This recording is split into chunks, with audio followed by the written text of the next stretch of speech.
Thank you for waiting. I finished checking your adventurer handbook. Here are your commission rewards. We have no other urgent commissions on the books at present. Thank you for all your hard work lately. Perhaps you two could consider taking a vacation. Amazing!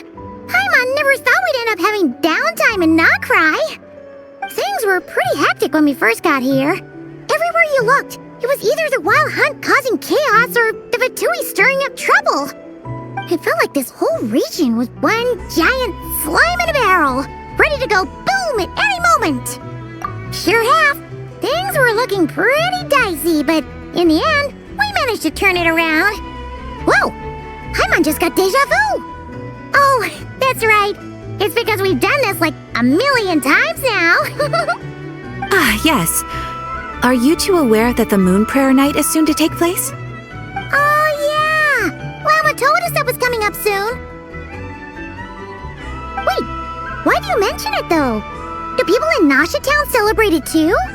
Paimon thought it was just for moon goddess worshippers. You're partially right.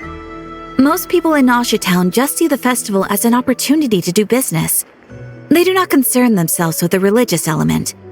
The festival was first celebrated by the Frost Moon Scions. On this day, they would wear moon prayer blossoms and celebrate the birth of the moon goddess through song and dance. They would also prepare food and handicrafts and give them as gifts to others. Over time, it became Nodcry's most lively festival. Oh, sounds like fun! Great! Well, in the meantime, since Catherine doesn't have any commissions for us, let's focus on some personal business instead. When we first got here, you mentioned that this was where your spaceship landed? We didn't get to follow up on it at the time, because we got wrapped up in that whole rare air situation, but now we can finally start investigating it properly. Well, there's a saying Paimon's heard around these parts, which goes, if you lift up a rock, you'll find something you weren't looking for. By that logic, you'll never find what you're looking for while you're searching, but the moment you stop looking, it'll jump right out at you. Could be worth a try though, right? Anyway, Paimon suggests we focus on other stuff we want to do for now, and just keep an ear out for spaceship-related intel as we go.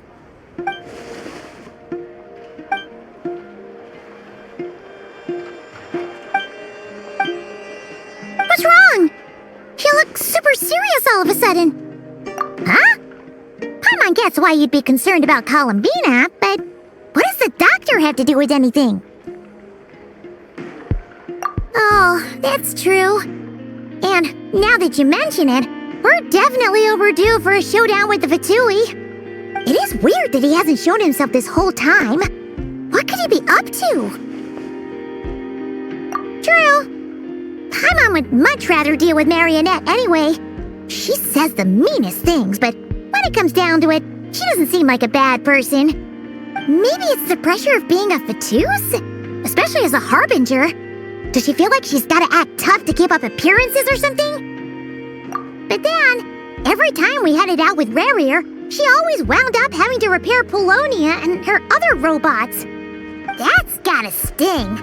Losing face always hurts more for people who care a lot about their image. She's probably still furious about it. What? Relax, she's not even here. Huh? What's the matter? Oh, nothing. Sorry, we'll be on our way now. Where are we again? Oh yeah, Columbina? Right, yeah, let's go see Columbina.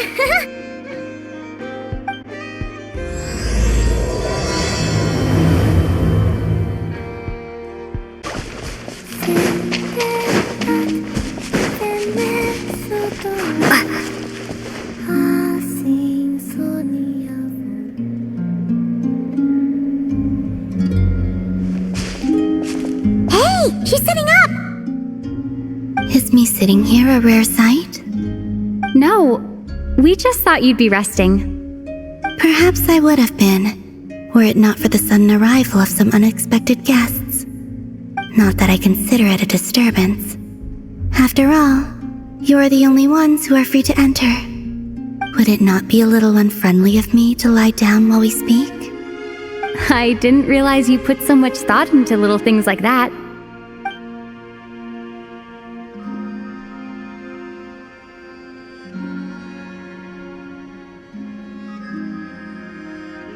sometimes. There have been moments lately where I think about you and your companions. They are warm, mysterious, and cozy memories. Very few of my past memories are anything like that. They say that travelers return home bearing bags full of souvenirs. But my luggage was empty, and I believed it would stay that way. Return home? So, you're still planning on returning to the moon? Yes. This planet continues to reject me, reminding me that I do not belong here. If I remain into that, there will come a day that I disintegrate. And I don't mean reduced to dust or turned into food for the flowers. I mean, I will cease to exist entirely. All right then. Well, we're sure gonna miss you. But it sounds like we'll have to say goodbye. How do you intend to return? The moon prayer night is soon to arrive. On that day, the moon will be closest to Teyvat. The Kuvaki in this land will reach its peak at that time. I merely need to grasp the tide, and with relatively little effort. Oh, Paimon gets it! It'll work like a slingshot! You make it sound like she's gonna get blasted up to the moon. If I did that, I suspect I would crash into the false sky. I will be using a much gentler approach, but I do like the analogy. It's fun. You see? She gets Paimon's sense of humor. In the blink of an eye, the time has come to part ways. It does feel that way, doesn't it? Time seems to fly fastest when you are enjoying it. I have always thought of myself as a wanderer on this earth, and it has never expressed any desire to keep me here. Yet just as I plan to depart, it tugs at my arm. Is this a gesture of affection? Or is the world mocking me? Oh. Were you hoping I can answer that? Yes, you are a traveler, so you must have a lot of experience in this area. Then, what I would say is, enjoy the moment. That's right! Don't overthink it! Happiness is happiness and joy is joy! The point is to enjoy it, not analyze it! I see. Then what I would say is, even though I am very tired right now, I am still happy. I can't tell from the tone of your voice. Oh, really? You don't think I sound happy? I'm just kidding. I could tell you were in a good mood today from the moment we saw you. Ah, a joke. Albeit not a funny one. Anyway, I assume you're here about you-know-what. Give me your hand. Actually, it's not that. There's something else we wanted to discuss with you. Oh, then, do you still want to give me your hand? Or not? Sure.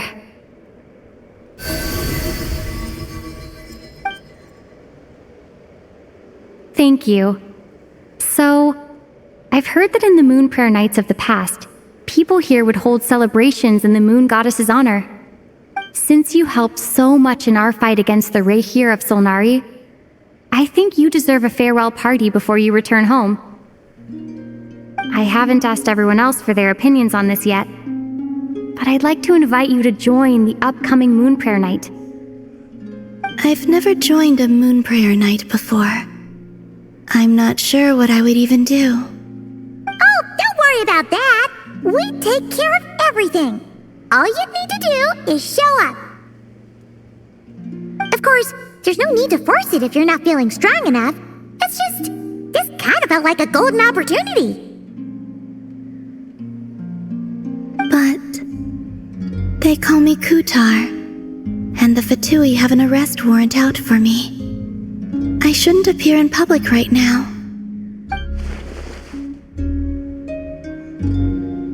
I'll make it work. You have my word. Yeah! We got got your back. Well, she does. Paimon's actually not too sure what she's planning. All right, if you're sure. I will not refuse your invitation. I suppose it wouldn't hurt to pack a few more sights from this world into my suitcase before finally learning what my homeland looks like. Oh, if you see Lauma, please tell her that my answer to the question she asked me is neither yes nor no. Rather, it is, there is no need. That was kinda cryptic, but sure. Guess it's between the two of you. We'll pass along the message. Bye for now.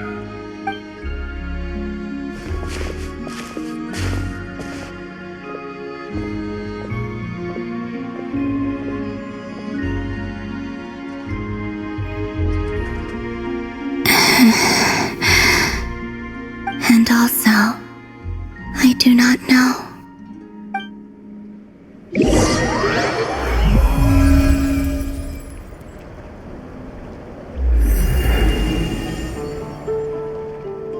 Since she's agreed to join the festival, let's go see who else wants to take part. Lauma's gotta be the person most familiar with the Moon Prayer Night. We should start with her. Also, what exactly is your plan to keep her safe? Not sure yet. I'll figure something out. What? Are you serious? And Paimon even gave you her vote of confidence back there. When did you become so sneaky?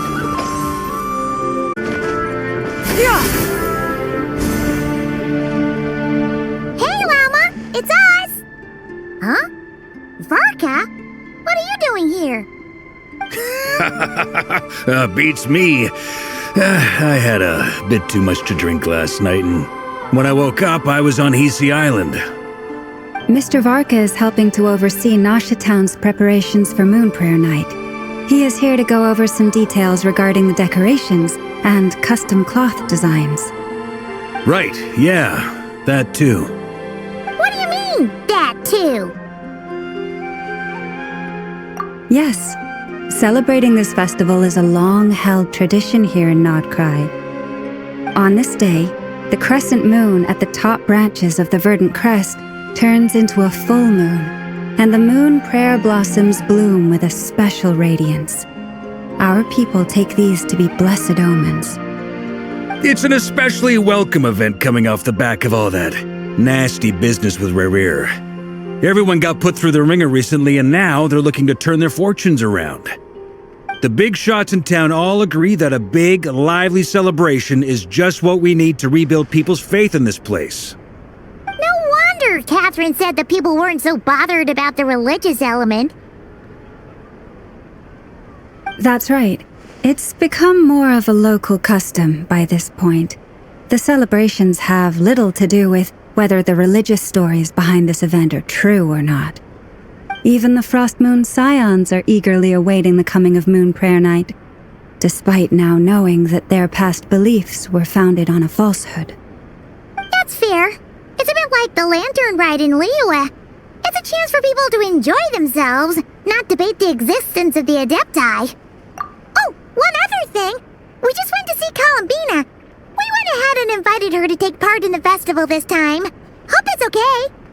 Wait, so... you mean she agreed to it? Huh. That's quite a surprise. Then I suppose that she intends to return to the moon on that day. Oh, yeah. It's kind of a complicated process, but basically, it's like a slingshot. I understand. In truth, I had a feeling that she might make such a decision. Well, if Kuthar has decided to participate in the festival, we should prepare accordingly. Yeah, exactly. She was saying how it could be risky for her to show her face in public. We were wondering if there was any way we could hide her. Unfortunately, the people who carved the statues did an excellent job of capturing her likeness. It will be very challenging to hide a goddess whose face everyone is so familiar with. Darn! We may have bitten off more than we can chew here. Nah, don't sweat the small stuff. We can handle that. Huh? Are you saying you have a plan? Not as such, no, but the most important thing with a festival is to keep the mood light and your spirits up. You can't go preparing for a festival with those long faces. You'll never convince anyone to enjoy themselves. The Mondstatter spirit is strong with this one. As it happens, I agree with Mr. Varka. Let's start by making our appreciation for Kutar the beating heart of the festive atmosphere. And who knows, once we get the ball rolling, perhaps everything will just fall into place. Hey! Did you catch that? Llama said the thing! Or close enough at least.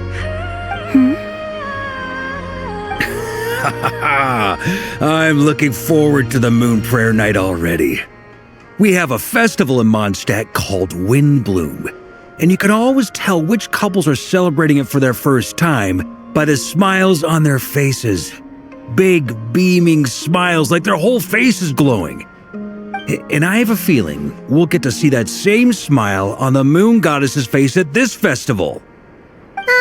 Not quite the same, surely. Anyway, I'll take care of business in the city, but I'll have to leave the decor up to you and the Frost Moon Scions.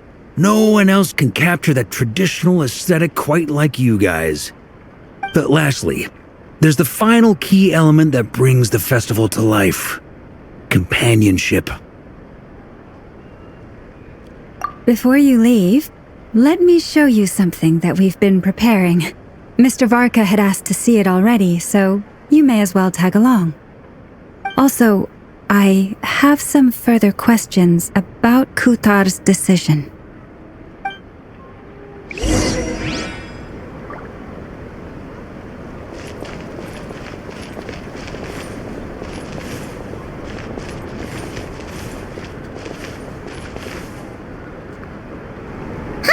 What's this? They sure look like they're having fun. I believe so. Kuhenki seem very skilled at playing drums like these, although I'm not sure where they learned it from. Maybe it's an innate talent? In their eyes, they're probably just playing with toys.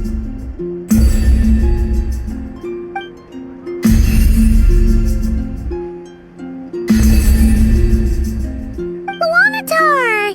You want to play too?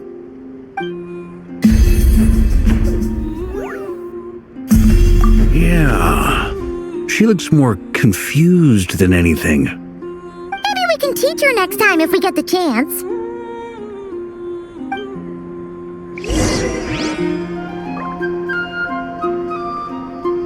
What are these floaty things? Moon veils. We hang them from buildings in the city during the festival. When you look at the sky through them, it creates a lovely misty effect.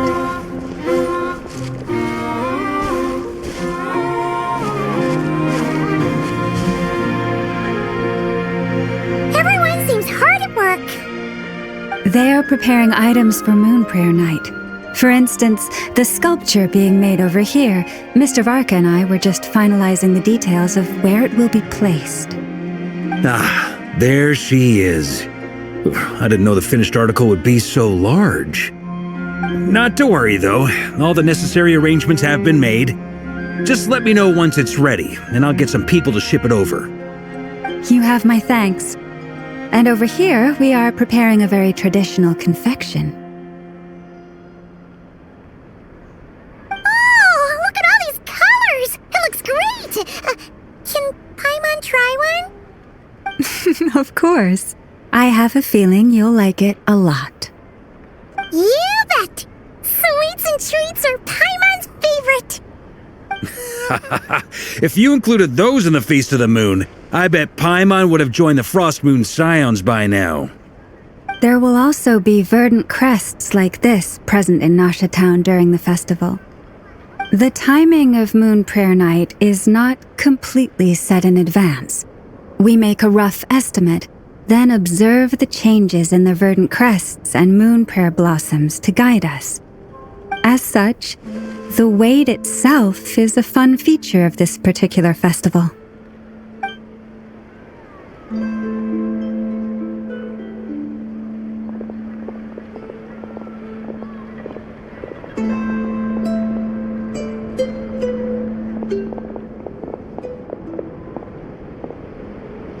Let's talk here. To tell the truth, I am very surprised to hear that Kutar is willing to participate in the festival. I once asked her if she'd be willing to stay with the Frost Moon Scions. I could introduce her to everyone, and we could be a family to one another. She did not answer, but she has not appeared here since. I took this to mean her answer was no, but if that were the case, she would not have accepted this invitation.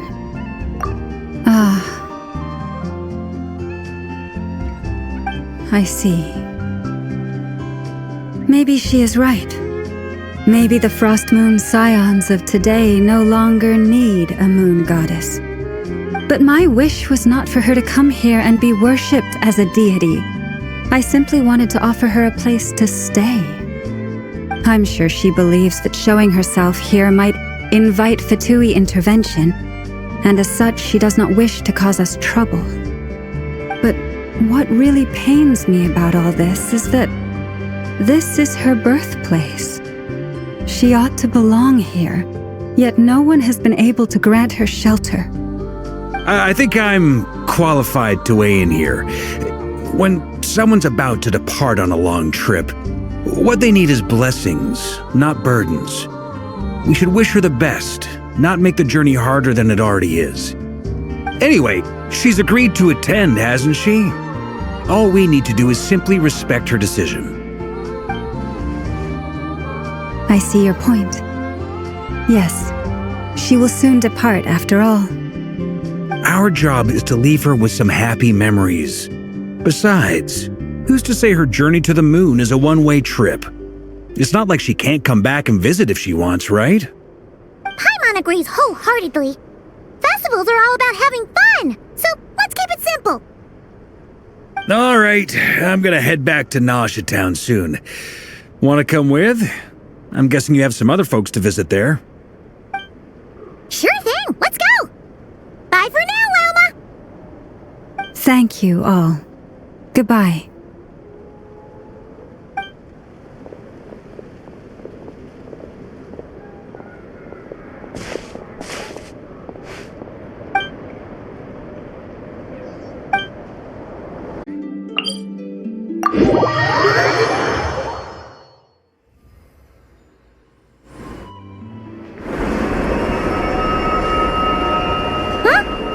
Over there!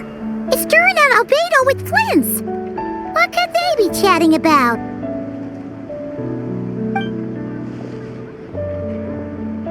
Your guess is as good as mine.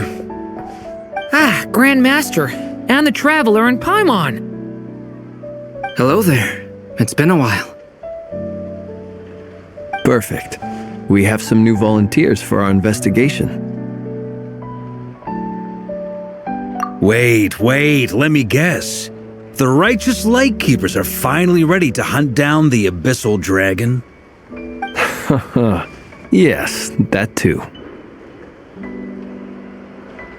Yeah, right! Oh, wait! Why does everyone keep saying that too? Well, to be precise, the facts match, but not the causality. Wait, so I guessed right? Half right! Don't act so impressed with yourself. Maybe I can explain. We ran into Mr. Flint's north of Nausea Town. At that time, we just noticed a few abyssal creatures out in the wild, but the strange thing was, I didn't detect any traces of abyssal energy on them at all. On closer inspection, we realized that they were not real monsters, but something akin to reflections in the water, or perhaps a mirage. Huh? What do you mean? Like, you could see them but not touch them? Exactly. It was very peculiar. They roared and tried to attack us, but we could not make any physical contact with them. I think I've heard of things like that happening in Nocturne before, but I don't know much about it. Yes, it's a known phenomenon. Mirage-like illusions tend to appear in Nocturne in the run-up to Moon Prayer Night. From a distance, they appear quite real. I myself thought that Misters Durin and Albedo were locked in battle with abyssal monsters when I first arrived. But after sharing intel and investigating a little further, we can confirm that these illusions are harmless. There is no great cause for concern. All the mirage stories I've heard are either animals, rocks, or small houses. Abyssal monsters, though? That's a first. It's a first for me, too. So I'm planning to look into it further just to be on the safe side. I intend to inspect a few more locations. What about you two? Any plans? Alice contacted me a few days ago. She'd like me and Duran to assist her with an experiment. But we lost contact shortly after receiving the message. I'm sure that comes as no surprise to anyone familiar with her. We don't know when the wind will blow, yet when the wind blows, we will know. That, in a nutshell, describes how Alice operates. Yeah, that tracks. Okay. Well, I suggest we investigate this mirage business in the meantime. It's piqued my curiosity, and I'm pretty sure I know someone who will already be 10 steps ahead of us. Well said. Right? Whatever's happening in Nocturne, she always seems to be the first one to know. Let's go see what she knows. We can invite her and her staff to the festival while we're at it.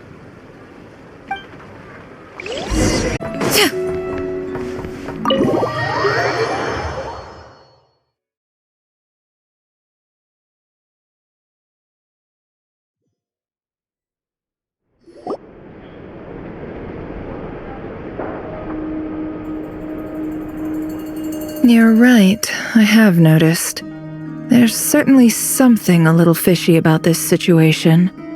Only a little, though. Records indicate that this phenomenon can occur in the days before and following Moon Prayer Night. That said, it has always been a rare sight in the past.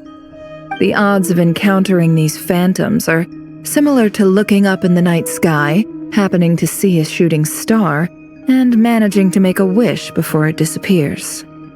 But this time, either everyone's getting lucky, or they're appearing far more frequently than usual. Yehoda's out gathering intel as we speak. In the meantime, let me check off some points of interest. First, the Abyss. The ones we saw seem to be abyssal monsters. Indeed. But we have identified one location where many more of them have made an appearance. And not just monsters, but human phantoms, too. Given the scale and nature of the phantoms, it's almost as if someone's last memories are coming to life. Or perhaps the memories of multiple people. Oh. So you mean the phantom monsters are hunting down the phantom humans? Exactly. The phantoms can interact with each other, but we have no means of intervening. In addition, some of the human phantoms would seem to be from the very distant past. This is clear both from the clothing they wear and the stories they tell. They claim to be from Hyperborea, a name which I've heard from Lauma before. If this is true, it means they must be from 6,000 years ago. Did Paimon hear that right? 6,000 years? It sounds like this merits further exploration. That'd be a big help. I'll leave it with you, Albedo. My knowledge of ancient history is non-existent. I used to doze off every time the pre-Knights of Favonius era came up in class. It's quite a miracle that you were able to understand these phantoms' speech, given how long ago they lived. I suppose you're right. But I'll leave the archaeologists to ruminate over that conundrum. As an intelligence broker, my sole interest is in the value of the information I gather. Which, in this case, hopefully means earning myself some good favor with our dear Lady Moonchanter. So calculating. Whew, this intel broker logic always catches Paimon by surprise. Sounds to me like we could split the work up. I think the abyssal phenomenon is best left to Albedo, Flint's, and me. Agreed. It coincides with my duty as a lightkeeper. For my part, I'd like to understand the abyss better. Even a little knowledge would go a long way. This is certainly a rare opportunity to study the abyss. But even rarer, perhaps, is the chance to make contact with the ancients. The Curatorium will take the lead on investigating the Hyperboreans. We put in the work to learn what we know so far. It seems only fair that we get some quantity of exclusive intel. That just leaves our trusty team of 2 unassigned. Since you became an honorary knight, of course. This was part of my grand plan all along. Oh yeah, by the way, we managed to convince Columbina to come to the Moon Prayer Night celebrations. Would you and Yehoda like to join too? She agreed to that? Huh. Quite an achievement. Never underestimate the traveler, I guess. I'd be happy to join. No point shutting myself inside when the streets are all decked out. I doubt any clients will be visiting during the festival in any case. And Yehoda loves a party, so I'm sure she'll jump at the opportunity. No. Way to contradict me in front of... Wait, no, that's not what I have bad news, boss. So many people. All right, everyone inside, quick.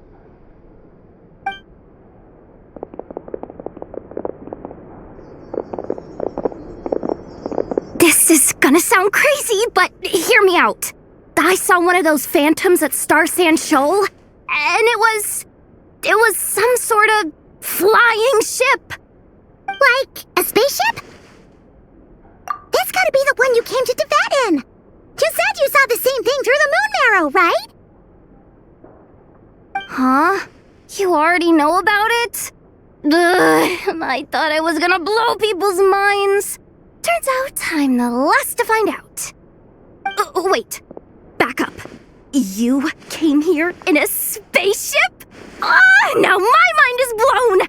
What's it like on the inside? Was it like flying through space? I want to know everything! Yep, exactly. Huge discovery. You're the best, second best intel broker in the world. After your boss, of course. Wow. Really? Well, I don't know if I'm all that, but... I guess that decides where we're heading next. Come on, don't look at me like that. I know the spaceship doesn't have anything to do with me, but you don't want to leave me as the only one twiddling my thumbs, do you? Please? Fair enough. You can tag along. In that case, let's meet back here to discuss our findings once we're done. I wish everyone a productive investigation. You too.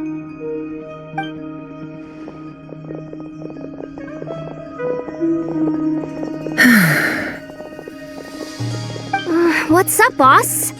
Aren't we gonna head out? Tell me, Yehoda, when did the Curatorium start giving out intel for free? Sorry, boss.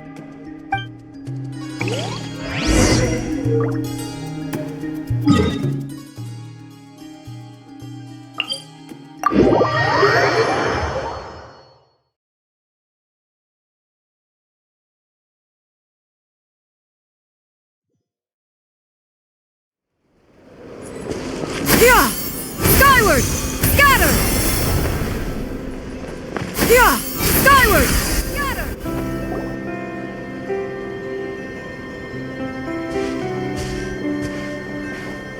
Wow, what do you know? Yehoda was right on the money. This phantom really is your spaceship. But that's so weird. Why would it show up here? Is it some kind of projection?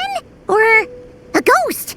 Like, maybe it no longer exists, but somehow it left an afterimage?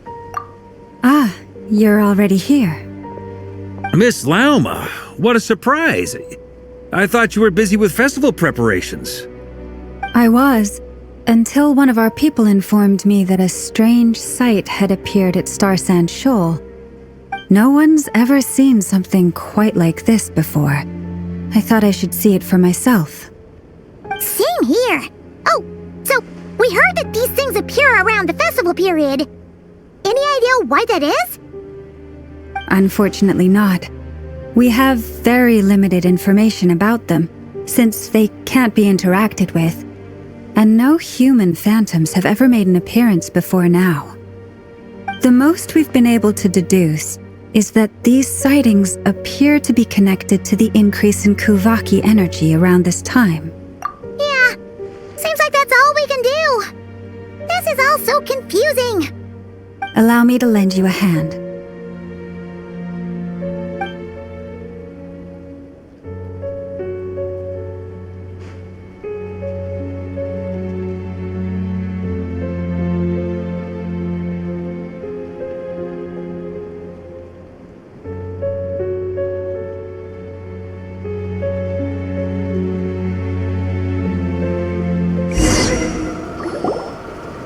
Everyone, our friend here should be able to provide us with some information. Is that a phantom rhymehorn deer? I've heard about how the Frost Moon Scions live in harmony with the animals and can even communicate with them. That's coming in handy now, for sure. Okay. Yes, I understand. Then how about this?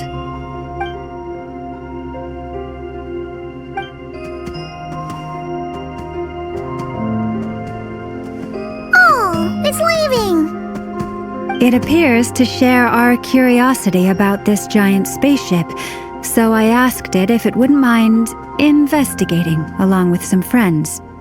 In return, I told it about some nearby spots where the wild fruit grows abundantly. We may live in a different era from these phantoms, but I trust that the terrain, climate, and ecology here are more resistant to the effects of time than some things are. Let's give them a moment and hope for the best.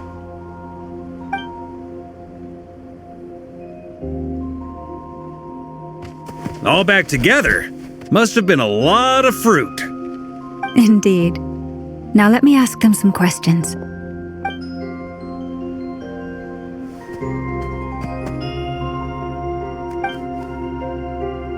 It did find a lot of wild fruit, enough for them to feast for a long while.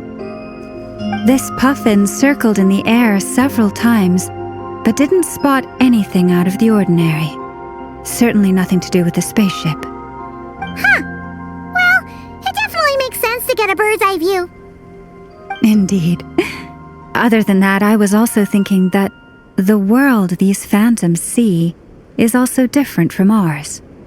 Oh, I get what you mean. The wild fruit exist in both times and spaces, but there might also be things that only exist in that space-time, which we can't see. Good point. Great thinking, Llama. Blunthorn rhinos can use Kuvaki to shift great rocks, but this one says it couldn't get that ship to budge by even an inch. The sniffer mole tried too, but despite being a skilled digger, it could not get through. They say that the spaceship looks robust and undamaged. It seems completely impervious to any and all attacks. Whatever lies within is well defended from harm. So, just like us humans, there was nothing they could do about this spaceship either. Yes, still, they deserve our thanks. We are grateful for all your efforts, dear friends. Now go, and enjoy your feast. I've noticed some other human phantoms gathered nearby. Come on, let's go talk to them.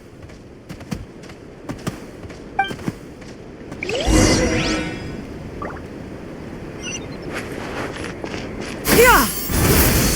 Scatter! What is this thing? I've never seen it move, and there's no way to get inside. Goodness knows. My grandpa says it's been sitting here at least since his grandpa was still alive. What about his grandpa? Did he say anything to your grandpa's grandpa about it? Huh? I don't know. In all likelihood, it was here back then too. Hard to imagine something this huge could move. Guess that means that as far as they're concerned, this ship's been around a long time.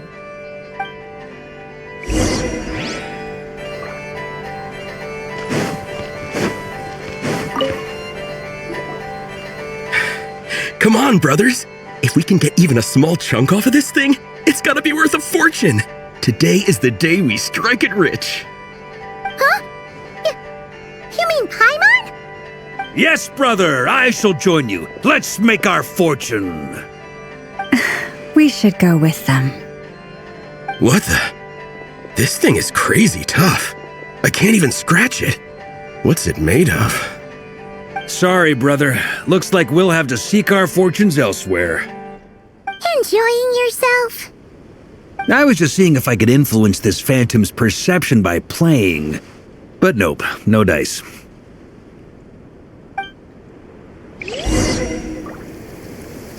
I'm sure we're all starting to build up an idea of what's going on here now that we've spoken to some of the people.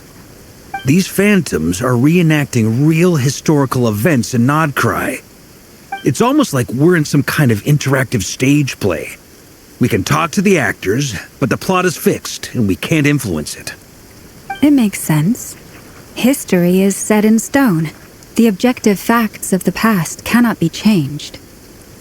Paimon totally thought you were just goofing around earlier. But actually, you were doing some serious investigating. Of course I was. Anyway, at this point, I think we're forced to conclude that although the Phantom spaceship is right there in front of us, we aren't going to learn much about it from these people.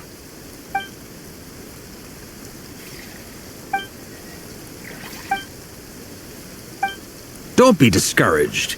If nothing else, this is proof of the ship's existence. And think about it.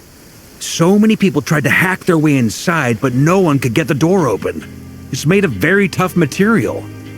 To me, that says that we'll either find the ship itself or the story behind it. It's just a matter of time. Huh. Every now and then, when Varka gets serious, he actually does seem like Grandmaster material for once. I wonder how the others are doing. Let's head back for now. Sounds good. Also, drinks are on me if Team Knights of Favonius is the first to finish. Wait, we have a team name now? Am I in Team Knights of Favonius as well? You're very welcome to join. We've even got a cathedral ready for you. Isn't that technically blasphemy? You wouldn't dare make a joke like that if Barbados was in earshot. Nah, I'm sure Barbados doesn't mind a little harmless blasphemy once in a while.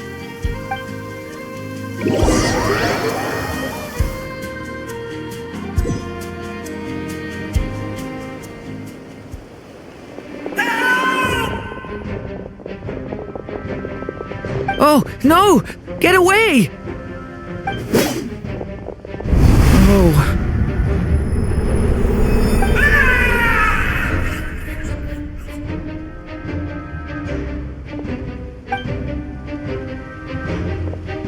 I know it's hard to stomach, Mr. Duran. But as I'm sure you've noticed, there is nothing we can do to intervene in that which unfolds before us. But we have to at least try. And try you have. But are you aware of how many unsuccessful attempts you've made now? I wasn't keeping count. I'm afraid this is the 39th failure so far. Or the 5th if we're only counting this particular victim. There are no indications that these phantoms may be altered in any way. You seem to have calmed down a little. I'll make us a fire. You should rest and have some water. Feeling any better now, Mr. Duran? May I ask a few questions? Be my guest. What exactly are we witnessing here? What happened to those people? My guess would be that we are seeing Nodcry during the Conrian Cataclysm. Would that be accurate? Conria. That is correct. As you know, once the Abyss senses even the tiniest crack, it floods in and spreads like wildfire. There was a time in the distant past when it permeated all of Nodcry, causing immeasurable harm. The people paid a terrible price to heal this land. Then 500 years ago, the whole of Tevat suffered an abyssal disaster. Once more, Nodcry was dealt a devastating blow. I see. In the face of the abyssal onslaught, all were like grains of sand tossed around by a tidal wave. Be they human, fae, or god. The moment you witnessed is but one drop in a whole ocean of catastrophe. All right. I guess that answers my second question, too. I wanted to know why there's nothing I could do to help them, and that's because what we are seeing is history. That would be my guess as well. As I understand it, history and fate are not all that dissimilar. The latter may be unseen to us, but both are immutable. Yes. Fate was determined long, long ago. I still have a couple of other questions for you, Mr. Flint's. You mentioned more than one abyssal disaster that has struck this land in the past. How can you be sure that what we're seeing is from the Conrian incident? And also, how are you able to stay so calm when you're talking about these events? From everything I know about you, you're not cold or ruthless, and you're not indifferent to the suffering of others. Alas, I am forced to show my age. I must be 600 or 700 years old by human measure. Wait, so you... One is not easily moved by history when one has witnessed the truth firsthand. I'm sorry. You needn't apologize. Your passion is a good thing to have. Treasure it, because someday you may find it in terribly short supply. Now, at the risk of offending you, I have a question in return. Your curiosity toward the Abyss, is it born from hatred or because you sense its call? I only ask because I kept a fragment of Rarir's body in my lantern for a short time. Specifically, his heart. So I know what a burden it can be to carry the Abyss with you. And I hear its power growling from somewhere within you.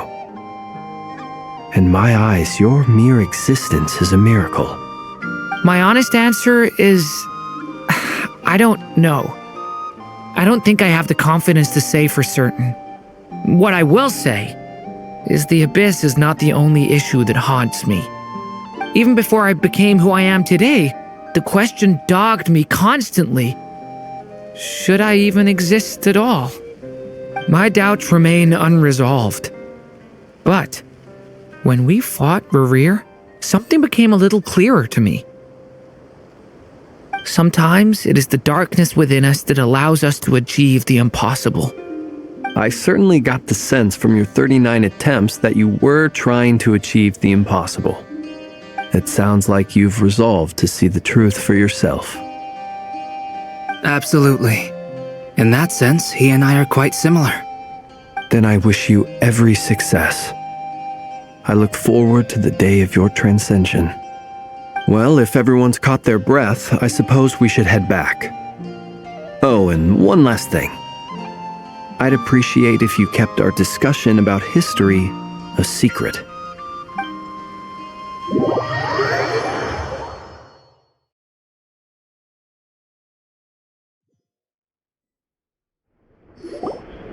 Incredibly, our separate investigations led us all to the same conclusion. Hooray for consensus! Yeah, but we barely learned anything, though. I totally thought this would be the mother lode. Talking with the ancients? I mean, come on! But nope, All we got was useless snippets of conversation. And all this stuff about moons and hyperopia. What a load of baloney. Seems like people back then had a few screws loose. I understand your frustration. We found the same issue.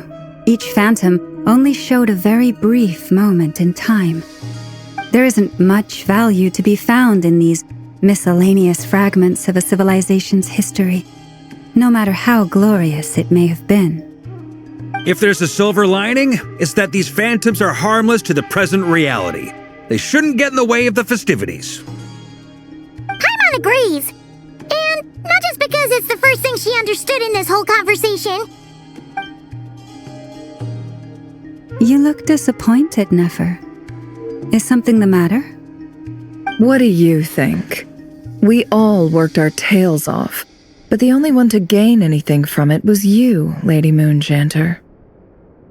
Well, please do share the Hyperborean records with me. I will gladly inscribe them in our people's documents. Oh, duh! Yeah! That was it! Hyperborea! Hyperborea. I'm serious. Only an expert in the Frostmoon Scions and their history can turn these records into valuable research material. The alternative is to let them gather dust on the Curatorium's storage shelves until the pages turn yellow. Nefer, you're wise enough to know that cooperating and sharing the profits is the best course of action here. Well, that goes without saying. Sure, let's do that. Huh? But didn't you say we aren't supposed to give out intel for free? Sorry. Shutting up. Now is not a good time to push Nefer's buttons. Anyway, back to Moon Prayer Night. I'm thinking that we should prepare something a little special, aside from the usual decorations and so on. You mean a parting gift? Can't go wrong with food. Although, does food go bad on the moon? Perhaps a lantern would be a better choice. It might be dark up there. It could prove difficult to light a lantern on the moon. Magical stones might serve that purpose better. What about a clockwork mecha model from Fontaine? I've got a whole bunch at home. I use them for fighting practice in my free time. None of these sound like things she would be even remotely interested in. But we don't interact with her enough to know what she likes. Yeah. It would really save us the guesswork if someone could find out what she's into. Wait, what the? Traveler? They're all looking at you. Great! Haha, problem solved. Now, I need to stop by Dory's. Gonna need her help sourcing a bunch of stuff for the festival. Then let's leave it there for now. We all have our own business to attend to. Traveler, if you find out what Kutar likes, let us know right away.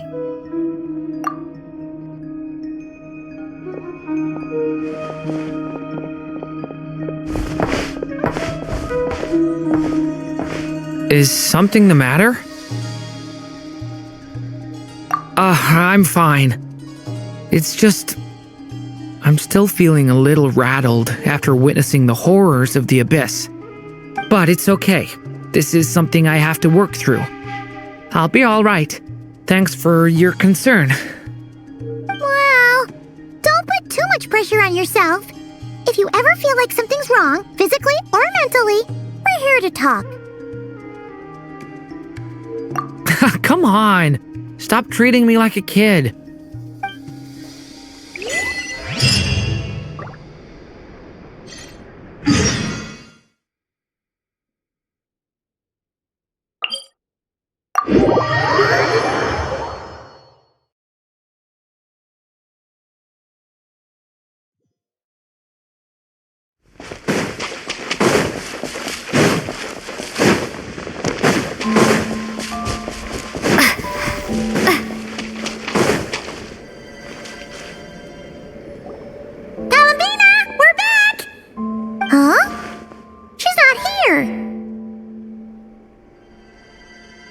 weren't there a few Kuhenki here last time too? Where did they all go? Walkies? For Kuhenki? You're not pets, you know. Oh, well, looks like we just came at a bad time. Let's try again tomorrow. There's still a few days until Moon Prayer Night, so we're in no rush. Besides, she needs time to rest anyway.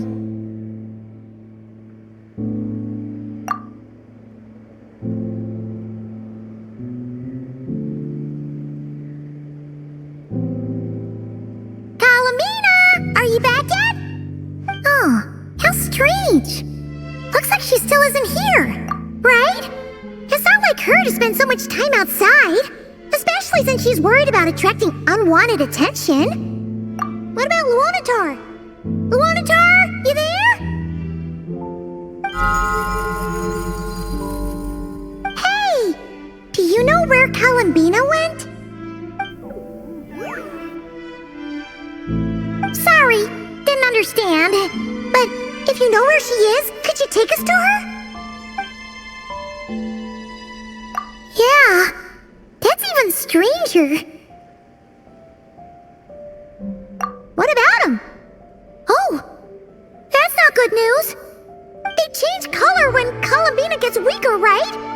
And they look super pale right now. Good idea. She might know what's happening.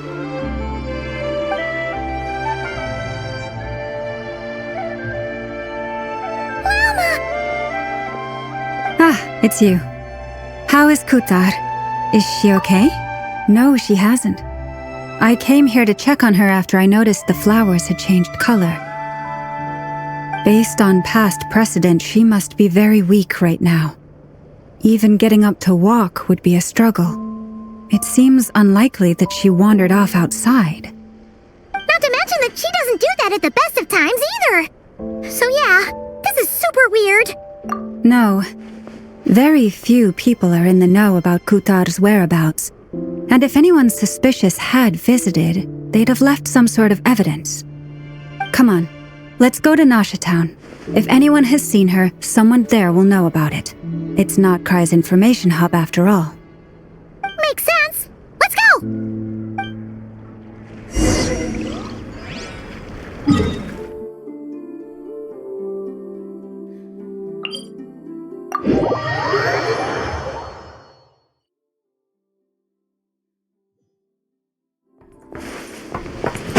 Yeah! Skyward! Yeah! Skyward! Scatter!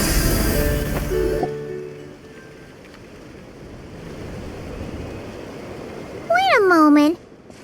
Is it just Paimon, or is this stall kind of suspicious? It's never been here before, right? No, I don't recognize it. Alas, your free and easy adventure time is over. Now, prepare to face the final boss of Nocturne. Whoa! Where'd that voice come from? Not sure, but it's definitely hostile. No, not that way. The final boss is right here.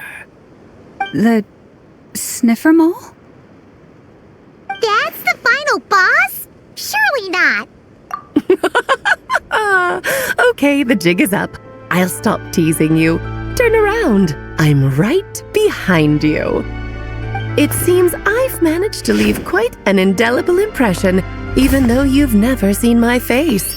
Oh, nothing could make a great mage more pleased with herself.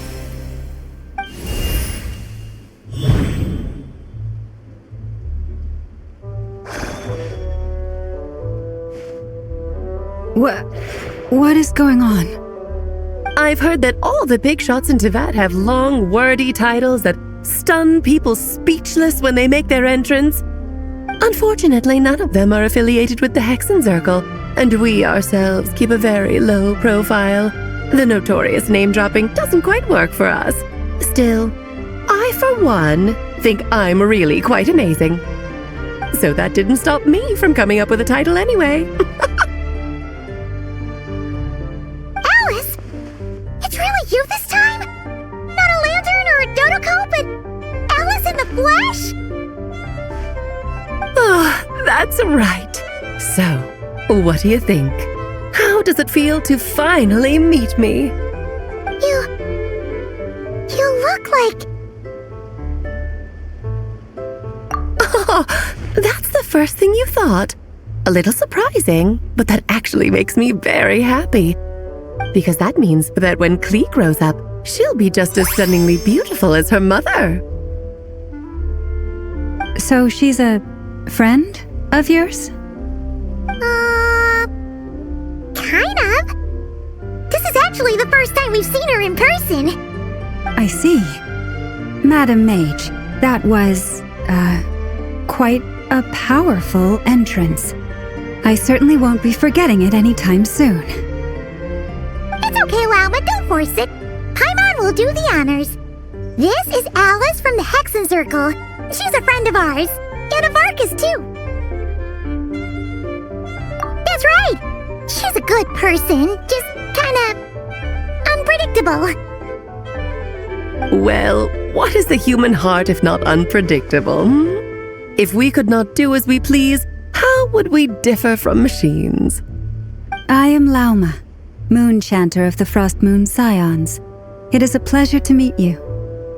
Oh, I know. Before you got here, I spent a good, 15 minutes getting up to speed on Nodcry's present situation. In other words, I've read the whole in the last episode part, so we can skip the pleasantries. Fair enough. Well, Miss Alice, I can already tell that you have quite a unique personality. He'll get used to it. Paimon sure is. So anyway, what are you doing in Nodcry, Alice? Oh, I thought I told you already. This time, I'm the final boss. And what a formidable foe I shall be. Powerful, confident, decisive, and good luck finding my weak spot. You will never succeed. Oh, drat! My one weakness, and you found it in an instant. Fate has been dealt a devastating blow. Thus falls the great Dodo King. Why are you playing along with this nonsense? For funsies, of course. What's wrong, Paimon? Are you disappointed in me? Am I a gigantic letdown? No, it's just... you seem like a busy lady. And this is the one time you've shown up in person. Paimon figured it would be for something more high stakes than just goofing around. You're quite right. I'm here in Nocturne because something big happened. Something big enough it caught the attention of the Hexen Circle. It concerns the 3 moons, Tevat's borders, and of course, the moon goddess you are currently searching for. Kind of. Why don't we discuss this over a pot of tea? My main reason for coming on this trip to Tevat was, of course, to have some fun. But I do technically have a job to do as well, namely, maintaining the stability of Tevat's borders. I'll skip over the complicated parts, but to sum it up, abyssal energies are all that lie beyond Tevat's border. We'd find ourselves in a real pickle if they ever made it through. And the phantoms you've been seeing are a sign that the border has been disturbed. No wonder they tend to show up around Moon Prayer Night.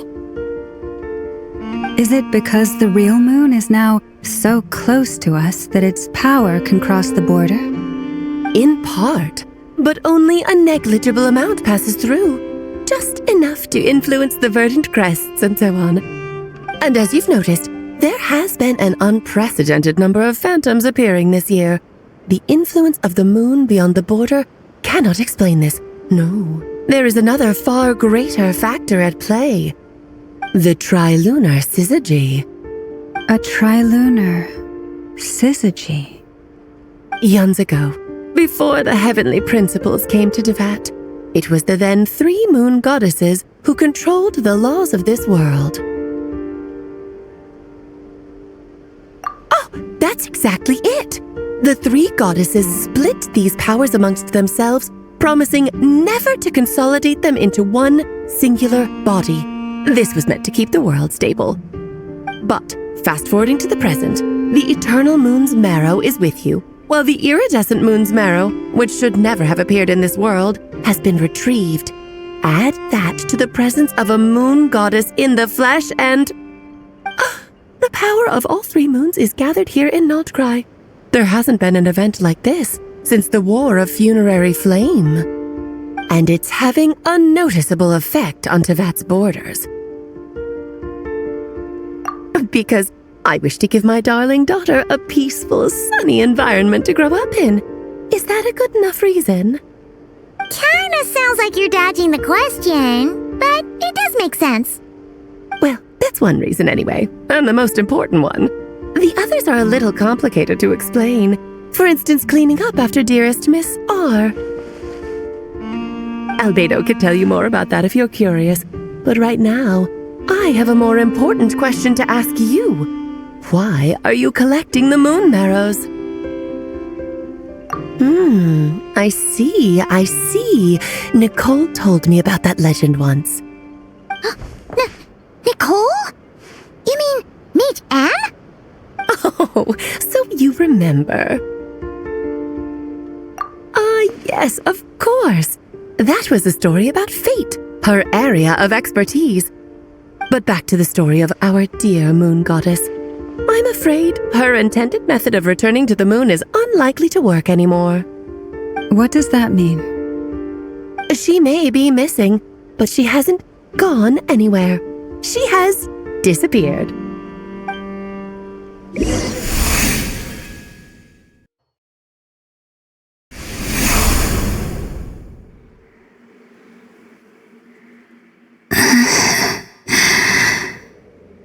My body is so heavy.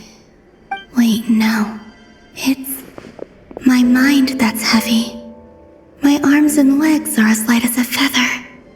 What's happening to me? I feel drowsy, like I've been asleep for too long. Is it daytime or nighttime? Is the moon out? I think I'll go for a walk.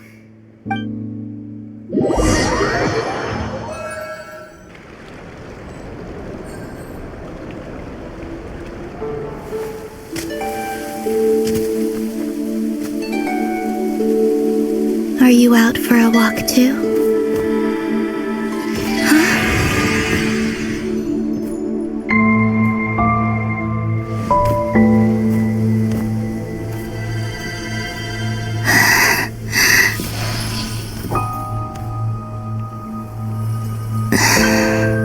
The day has come at last.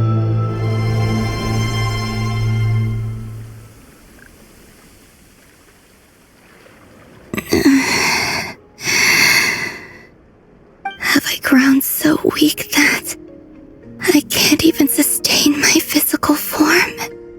But Moon Prayer Night is nearly here. I was so close to returning home. Death is near. Is this how it ends for me? Will I return to the moon after I disappear? Or... I don't want it to end like this. So far, at least, I still exist. Even if not physically, I can still feel. But as my power wanes, I'm sure that too will fade.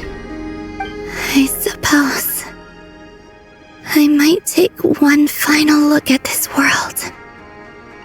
The world where I was born.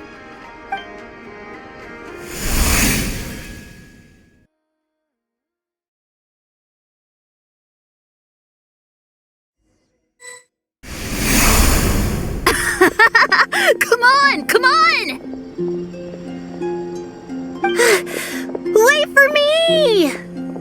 The Frost Moon Enclave. How much it has changed since I was born. These decorations, they're so heavy. It's times like this when You kinda wish men could be priestesses and acolytes. How fascinating. I've never had the chance to be privy to people's private lives in this way. In the past, people would get so solemn and serious the moment I showed my face, like they were frozen stiff. Karina, Lametti, it's time to eat. Coming! I want to watch them a little longer.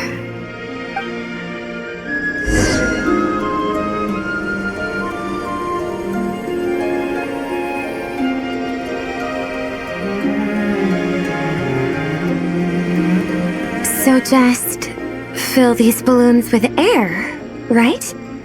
Yep. Try a couple now to test things out. The rest can wait till Moon Prayer night.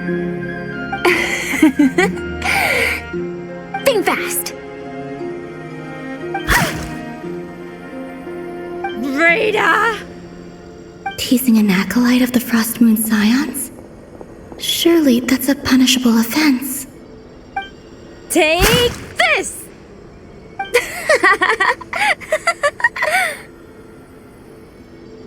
Huh? Alright, enough horsing around. Lady Lauma gave us a task. We should get back to it.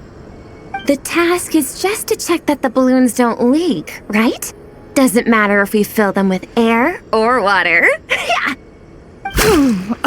Okay, you got me there. And you got me there. But still, we can't use all the balloons before the festival even starts. We won't use all of them. And as long as Lady Lauma's trusted acolyte doesn't snitch, this can stay as a little secret between friends. A couple more can't do any harm, right? Oh, you menace. Then, think fast! Is pumping a balloon full of water really so much fun?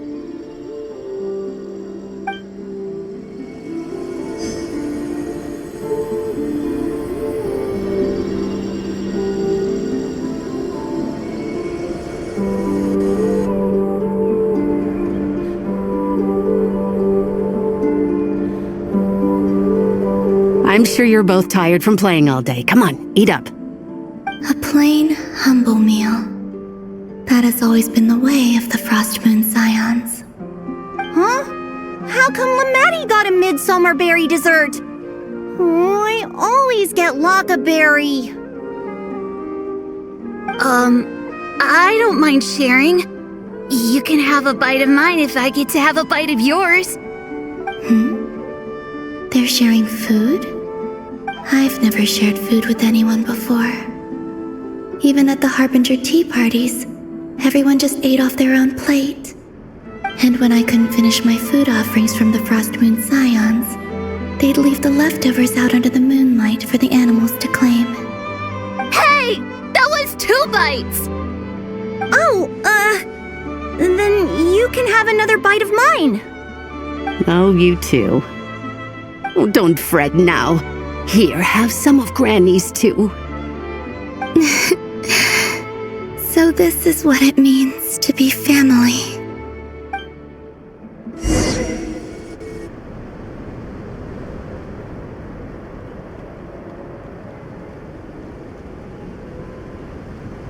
I'm seeing so much that I'd never usually get to see. They'd never act like this when I was around. It's nice, being able to just watch people in peace in these final moments.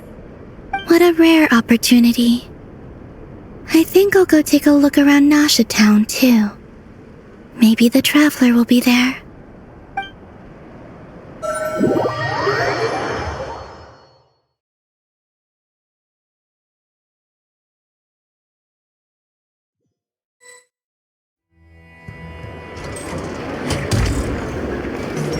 After the War of Funerary Flame, the moon goddesses were no longer recognized by Tevat.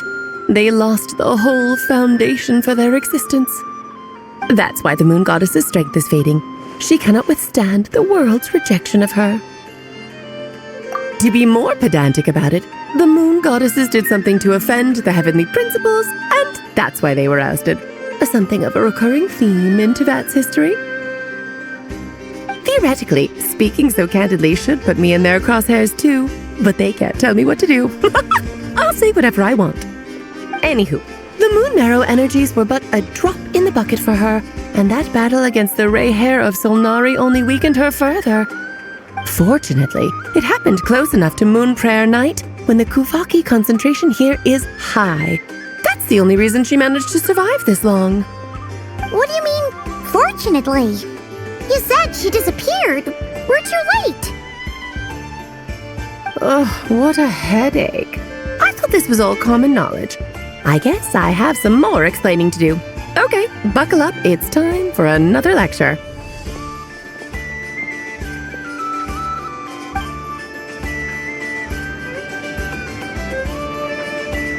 Now, I said earlier that the moon goddesses lost the foundation for their existence. The reason for that has to do with the natural order. Basically, the rationale for their existence in Tevat was lost. The same logic applies to the present moon goddess too. Consider her existence so far. Her comrades in the Fatui called her Damselette. And she was worshipped as Kutar by the Frost Moon Scions. But these connections have now been severed, whether by her hand or yours. So, the rationale that once sustained her existence is now gone. Wait, we did that to her? Oh, well, strictly speaking, yes. But let's not start pointing fingers, shall we? I'll only end up as the big bad villain, and that's not the kind of final boss I want to be. Of course I do. I'm only the greatest mage in the whole entire world. Now, if you wish to find your moon goddess, there are two problems we need to solve. Firstly, we'll need to strengthen the connection between her and Tevat, at least enough to sustain her until Moon Prayer Night. Strengthen her connection? But does that mean I'll have to rally all the Frost Moon faithful behind this? I'm afraid a bygone faith and a former home won't be of any help to her now. Do you know her name? Her name? Yes. Names are very important things. A name is a fundamental concept that anchors one's entire existence. Then your first job is to find it. As a moon goddess, I'm sure she must have a name she identifies with. Neither Columbina nor Kutar is her true name, and she's never really accepted either of them. So, finding out her real name is enough to sustain her existence? Yes, I know it sounds like a small step, but every journey begins that way. So for now, that's all we need to focus on. The second problem is with her plan to use the moon marrows to return to the moon. Unfortunately, piercing through the false sky will take an enormous amount of power. Given her current condition, she won't be able to provide anywhere near enough power, even if she recovers her physical form. But no need to fret. Nicole's the expert in this field, and I'm sure she'll figure something out. Wait, Mage N is going to help us out too? That means we've got 2 Hexacircle mages on the case. This is turning into a pretty big deal. Actually, this is more of a side quest for me. Like you said, I'm a busy lady, so I can't stay for too long. I'll have to return to Tevat's border soon. That's the upside you get for looking out for my little Klee.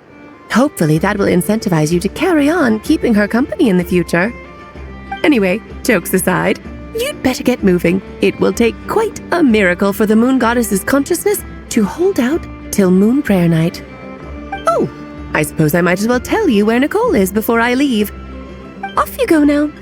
Time to meet your new friend. Oh, yes, and a little suggestion. Don't forget to mind your heads. What? I wonder how Durin's doing. I should really go see him before I head back. You really are super busy. I most certainly am. There's so many children I have to keep tabs on just in Mondstadt.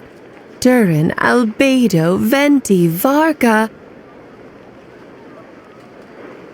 Klee didn't make the list, huh? Of course not. Klee is my pride and joy.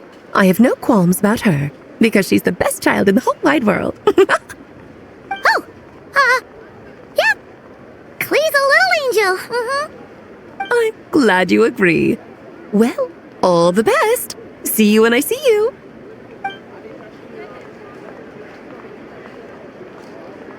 She left in a hurry. Yeah, she didn't pack up her stall. Should we handle it for her? I must say, I'm now very curious about her daughter. Klee, wasn't it? What's she like?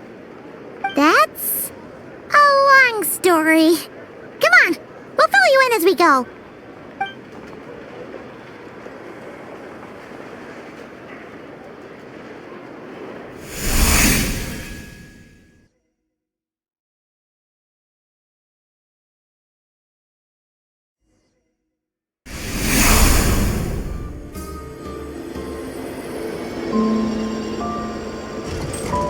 What a lively place.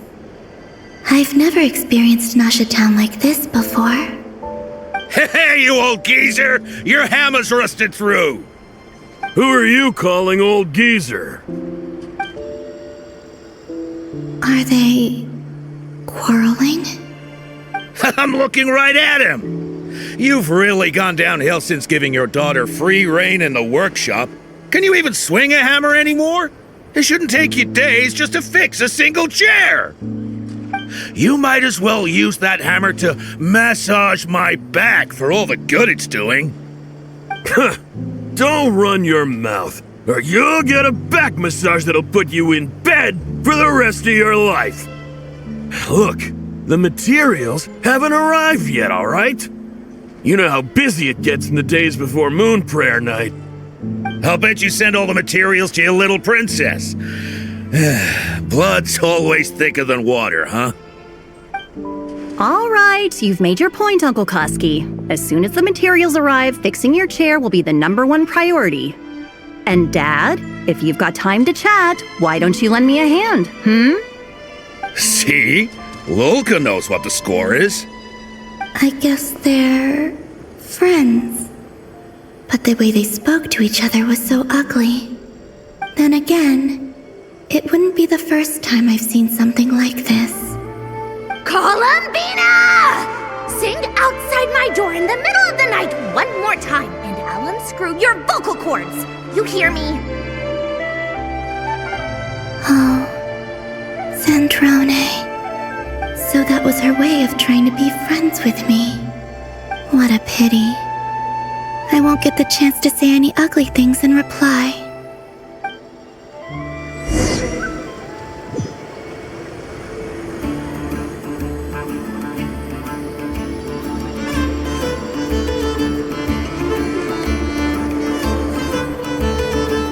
Hey, have you decided what to give her for Moon Prayer Night? I sure have. She's gonna get the surprise of her life when she's least expecting it. Then I'll whip out the ring and pop the question. The surprise of her life. What a fun turn of phrase. Cool, I get the picture. You can spare me the gushy details. Ooh, looks like we have a customer. Hello there, ma'am. Would you like some Moon Prayer Night candy? Huh? Is he talking to me? Can he see me? Here you go.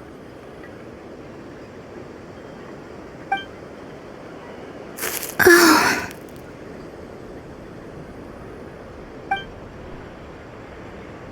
Come back anytime. Right. Now, where were we? I don't know why, but I still held out hope.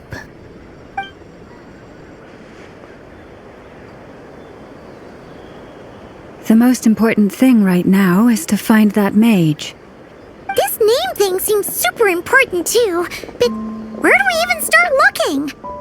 I'd better go pay the Fatui a visit.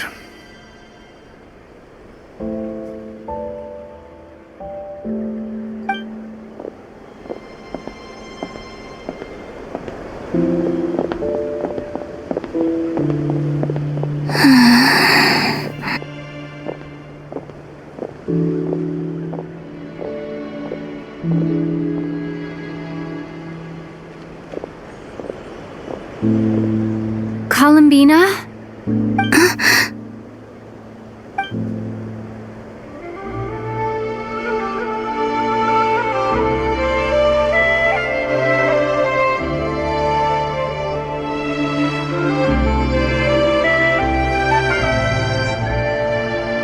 Traveler? Let's go! This is no time to be spacing out!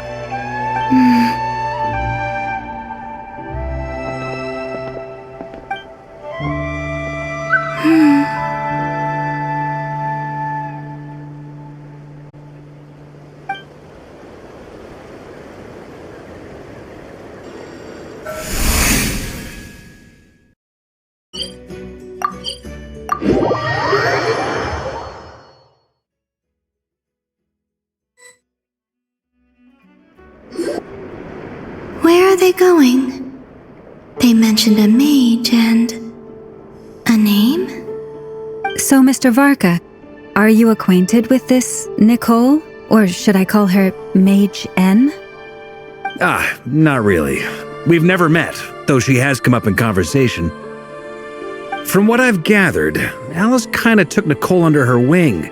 Taught her how to speak in a more ladylike fashion, that kind of thing. Huh.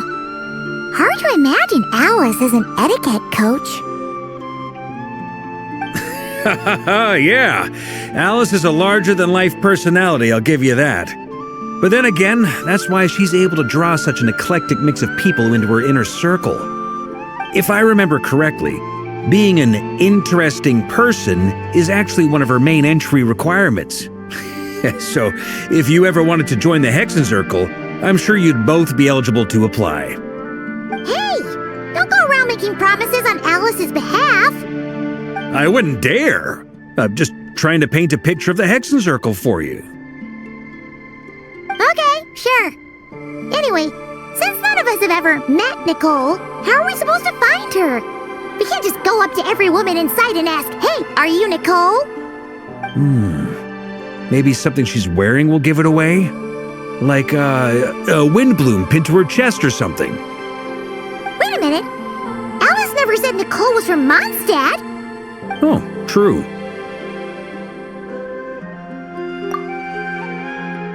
That would be... this young lady, then?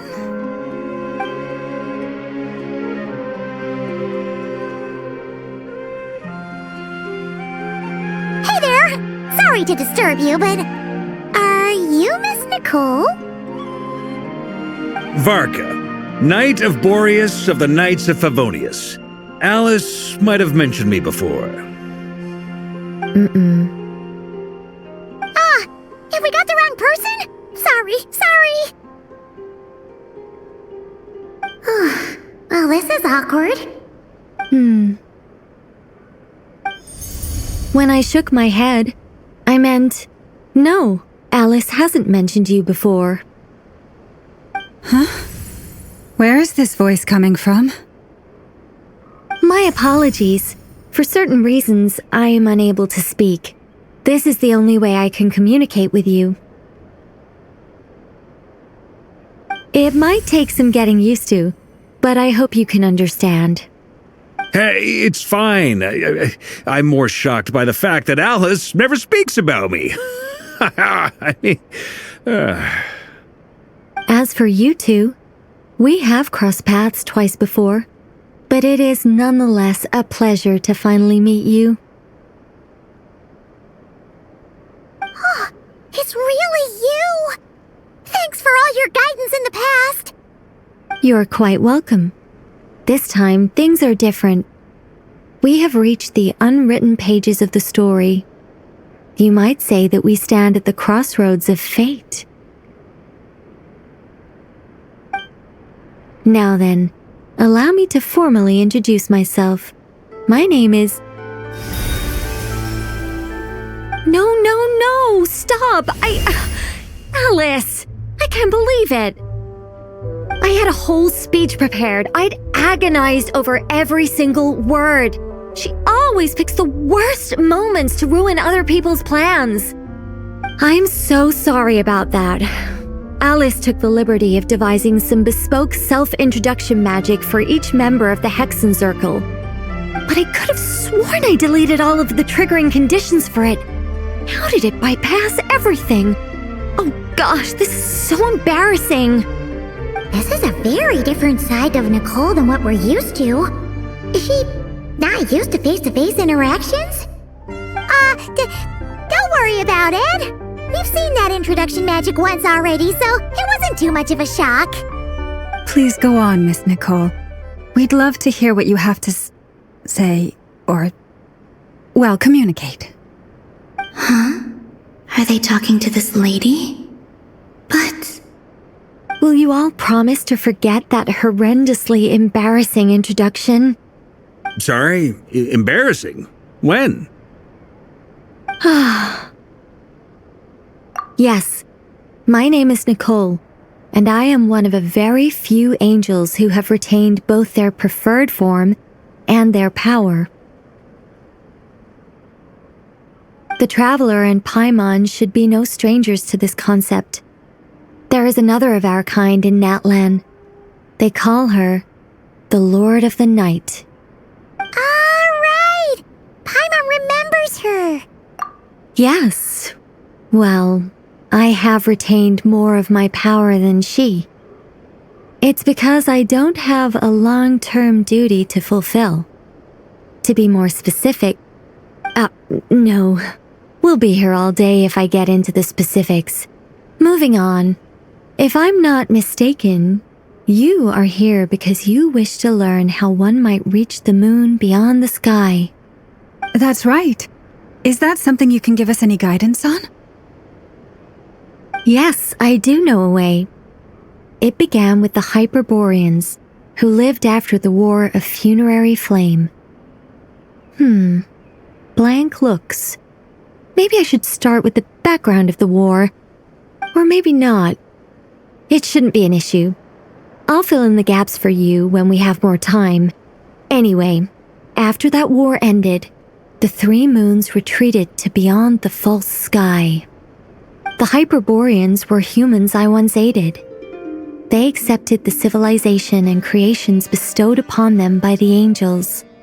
But despite accepting many blessings of the angels, many among them still held on to their faith in the moons. They were reluctant to accept the new order. Even after the War of Funerary Flame, they sought to contact the moon goddesses beyond the sky and receive their guidance. But all three had passed away by that point. This mage has a unique method of communicating. Is she talking about the moons? Yes, but they did not know.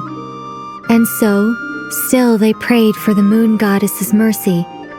After building titanic structures that consumed vast amounts of Kuvaki, at last they glimpsed the moons and heard their voices. But of course, they were gravely disappointed, for it was then that they realized the three moon goddesses were dead. Oh, that's such a sad story. It is. Humanity was in a very sorry state at that time. The angels who had once aided them were gone, and the War of Funerary Flames had left them homeless and destitute. Just a second, I gotta ask. How relevant is all this history to the task at hand? Well, I mean, it's... Okay, it seems we've drifted into irrelevant narrative waters. It's been a while since I've had the chance to speak inside someone's head. As soon as I got started, I lost control and the words just flowed out like a waterfall. What I'm trying to say is... Right, yes, that's it. The relevant part is the ritual created by the Hyperboreans. The fact that they bypassed the false sky and saw the true moons implies that they successfully built a connection between Tevat and the outside world. Which means, with enough Kuvaki and a sufficiently stable connection, it should be feasible to send one person over the border. Okay, so they built some kind of portal? Oh, yes. A portal. Yes. Is something wrong? You sound disappointed. I just didn't expect you to summarize it so well. It turns out I could have said all that in one word, if only I'd managed to think of it. No, please, it's fine. This is invaluable knowledge. I'll be sure to record and preserve everything in writing. Oh, really? Well, in that case, I suppose I could backtrack and add some more detail. I did gloss over a few things so far. Whoa, time out. Let's summarize what we've got first. The Hyperboreans were the last ones to use this method, right? So we somehow need to find whatever structure they built and make sure there's enough Kuvaki to power it up. Luckily, we have the moon marrow of both the eternal and iridescent moons, so we're all good for Kuvaki. Which means the key issue we need to focus on is finding the place. Am I right so far? Yes. Although I expect the structure is long gone by now. That said, what if we could take advantage of the phantoms to travel back to a time when it still existed? Well, travel back isn't quite accurate. It's more like we'd be creating a handshake between 2 points in space-time. We wouldn't even have to pick a time when it still existed. It could just be a time when it still appeared in phantom form via projection, or we could project our own phantoms, fold them together at... You look lost. Was that too hard to follow? Yeah, things got a little, technical there. Paimon's brain is reaching capacity. All right. Let me think about how to put this more simply. Okay, got it. Over the next few days, I'll search for phantoms that we can use. Once I find one that meets the criteria, I'll let you know and we'll regroup. By completing certain rituals, specific individuals will be able to enter the phantom and make it to the Hyperborean structure. If everything checks out and it looks feasible, we'll just need to wait for Moon Prayer Night, and we can send the Moon Goddess back home. I'm really skimping on the detail here. Is this making any sense at all? I think so. For now, we'll just wait to hear from you. Yes. Basically, yes. Great. Counting on you. In the meantime, we'll focus on finding the Moon Goddess's name. My name? Are they looking for a way to stop me from disappearing? Excuse me, Miss... Go on, Miss Nicole. This conversation was a little all over the place. I didn't catch your name. I am Lauma, of the Frost Moon Scions. Ah, I did wonder. I noticed that you listened very intently when I spoke about Hyperborea and the moon's history. If you'd be interested, I'd love to visit you this evening and go through it again in greater detail. Also, if you were serious about making a record, it would be too risky to simply write down the raw details as is. I would suggest some tweaks. Maybe rewrite the stories as fairy tales or fables, perhaps even prayers. Anyway, we can cross that bridge when we come to it. So, see you later then? Oh, and no need to prepare anything. Just a cup of tea will do. See ya! She seems friendly. It's just... It's so nice to find someone who's actually willing to listen.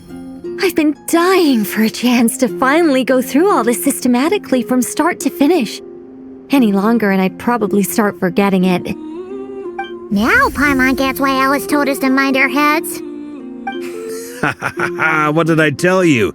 A lot of quirky people in Alice's orbit. Now then, the next order of business is, where do we start looking for the moon goddess's name? Maybe the rest of what Nicole has to say might give us some clues.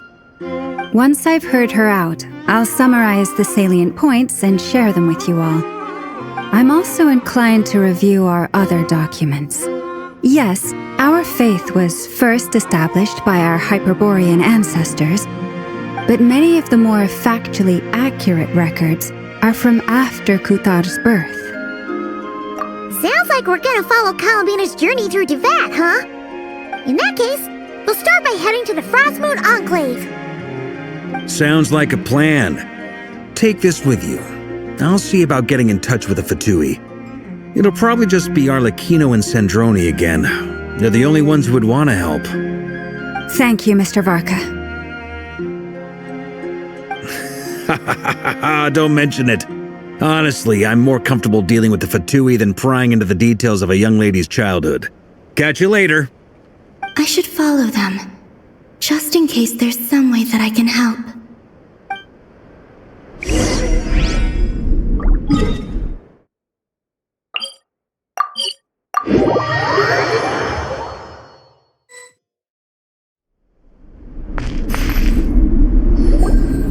A while ago, I took the time to organize all documents in our possession that pertain to Kutar. What you see here is the material I consider reliable. You're saying there's unreliable material too? Yes. Most of the information we have was transmitted through an oral tradition. Inevitably, some of her stories were mythologized and deified over the years through countless retellings. That's why I organized them into reliable and unreliable. There's no sense seeking answers in history unless we can ensure the veracity of the historical record. Makes sense. Alright, let's take a look through.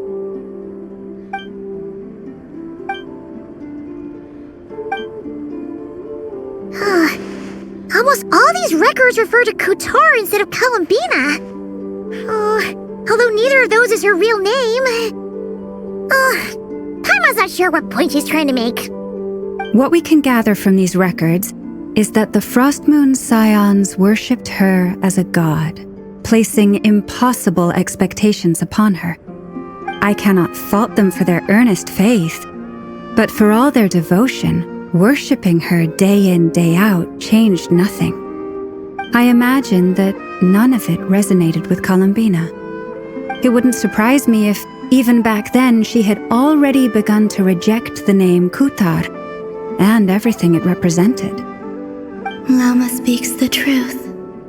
When I heard them call upon Kutar with hope and expectation in their voices, they may as well have been calling upon somebody else. Well, that's a bit complicated. I looked at the level of detail, perceived authenticity, prose style, and how realistic their portrayal of Kutar seemed to be. Amongst the Frostmoon Scions of today, only I know of her existence, and I alone have spoken to her face to face. As such, I know that there are certain things she simply would never do. That being said, I have sensed some changes in her lately. Changes? Me? Seems like this is getting us nowhere. For what it's worth, why don't we check the unreliable sources too? Sure. Give me a moment.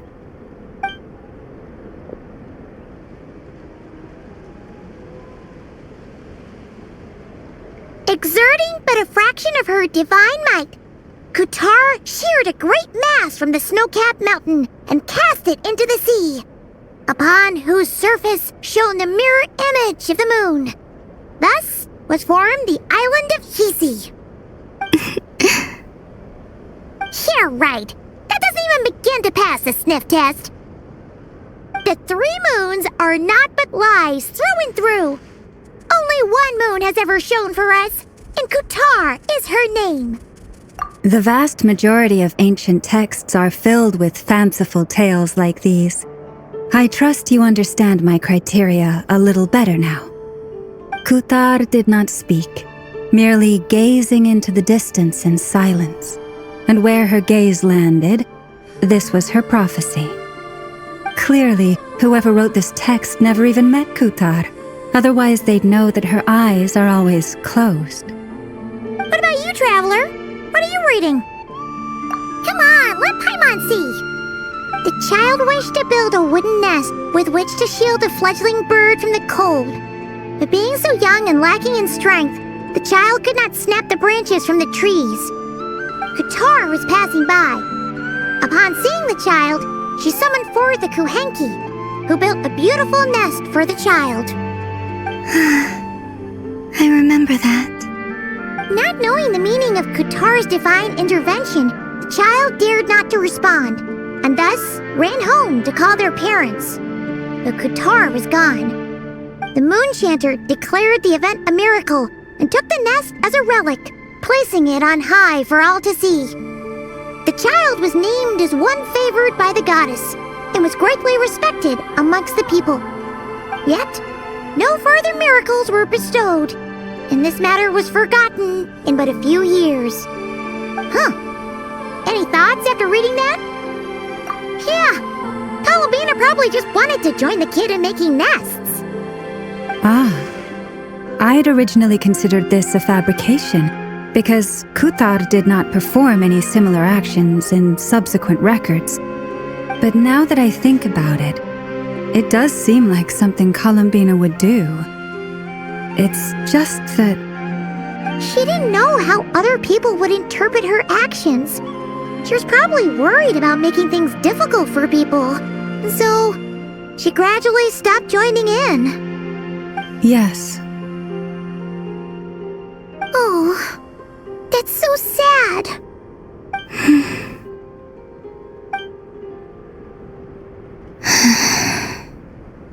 And now, I can make no such gestures of warmth, even if I want to.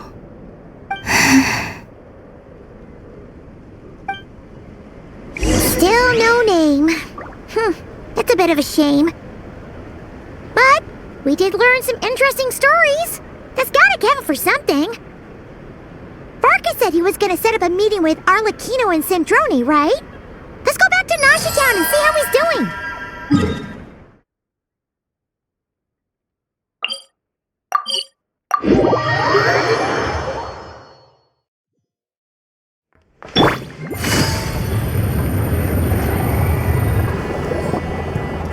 Let's see. There's Varka. Oh, and it's Durin and Albedo too.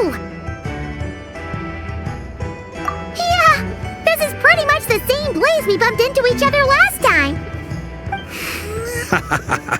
I convinced them to stick around a little longer. We were all waiting on people, so I figured having a little company would help pass the time. So you've been waiting for us? Does this mean that you've already arranged things with the Fatui? Sure does. Now you're back, we can go meet up with them together. How'd your investigation at the Frost Moon Enclave go? Well, we didn't find out Columbina's true name. But apart from that, it went pretty well. Aha, just as well that I didn't tag along then. I'm sure our moon goddess wouldn't want every man and his dog knowing all about her private life. Still, desperate times, desperate measures, I guess. Someone had to do it. So, Varka was waiting on us, but what about you two? Are you waiting for Alice? Oh, no, we already met with her. We discussed that experiment I mentioned to you last time. Oh, and she also handed me this communication device. That's right. I understand she informed you about the relationship between the phantom phenomena and Tevat's borders, yes? She wants me to help her with some more experiments on that front. She said that she'll contact me through this device with more information. I see. Following instructions and making observations. Pretty common research method. Takes me right back to Albedo's lab. Wait, meeting? Someone you know. Albedo's met him too. But I don't think Miss Lauma or the Grand Master have been introduced. Introductions are overrated, especially in cases like this. It's you! So, it's not like the Academia has prohibitions against going abroad. Also, I applied for leave. I've been writing to Hat Guy since obtaining a human form. I've already brought him up to speed on everything that's been going on in Nodcry. Hat Guy? Turns out, I actually have heard that name before. Oh? Then why did you react the same way I did? I only knew the name, not the fella. But since we're all here, let's do some introductions for what it's worth. I'm Varka, Grand Master of the Knights of Favonius. Lauma, Moon Chanter of the Frost Moon Scions. And I'm a Driosh from the Vahumana Darshan of the Sumero Academia. Hat Guy. Good to see you again, Mr. Guy. I believe we last saw each other on the boat ride here. Mind you, the only reason I came here is because there's someone I want to look into. Who's that? The Doctor, also known as Dottore, second of the Fatui Harbingers.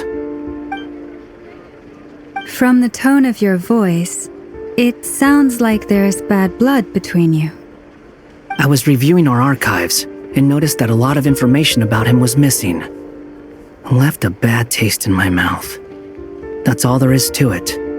Dottore, or Zondique, as he was then known, once studied at the Academia, but he got kicked out before he could graduate.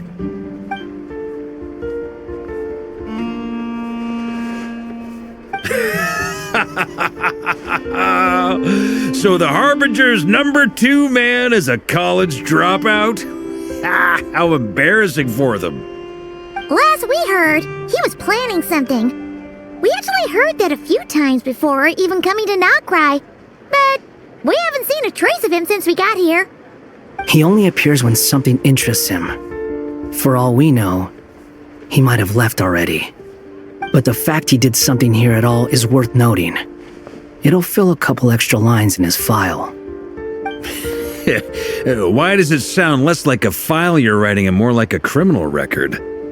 Anyway, we were just about to meet 2 of the other Harbingers. Want to come along? You might learn a thing or two about him there. Sure. Even though they're Harbingers, well, they're old acquaintances of ours, so, you know, when you talk to them, try to be... I got it. The Frost Moon Scions' relations with the Fatui remain tense. Forgive me if I do not attend. In that case, we'll continue assisting Miss Alice with her experiments. Good stuff. Everyone's having a fruitful time. All right, we better get going. I'll lead the way.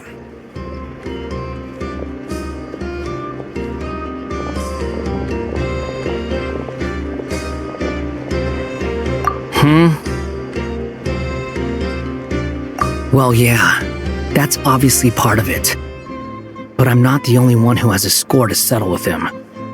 Neither you, nor Lesser Lord Kusanali, nor I want to see him meddling with things again. What's the hurry? Don't worry. Pigeons always know which way home is.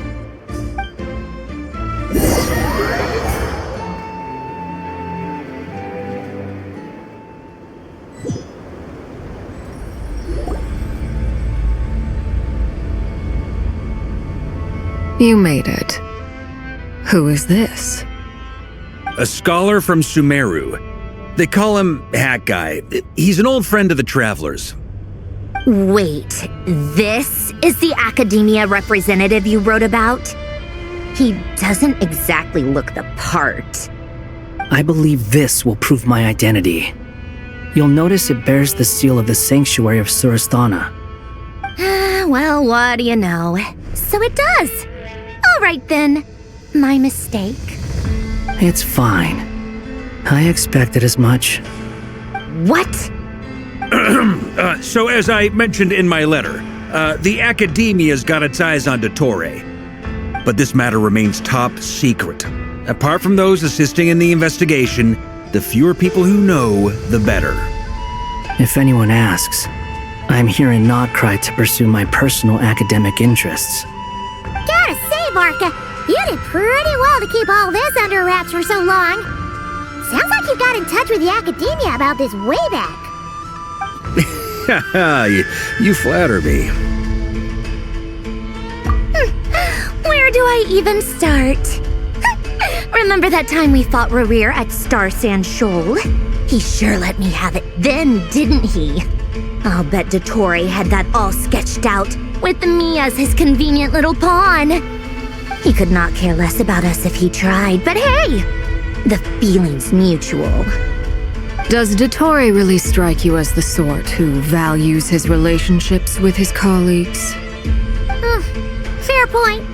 Definitely not.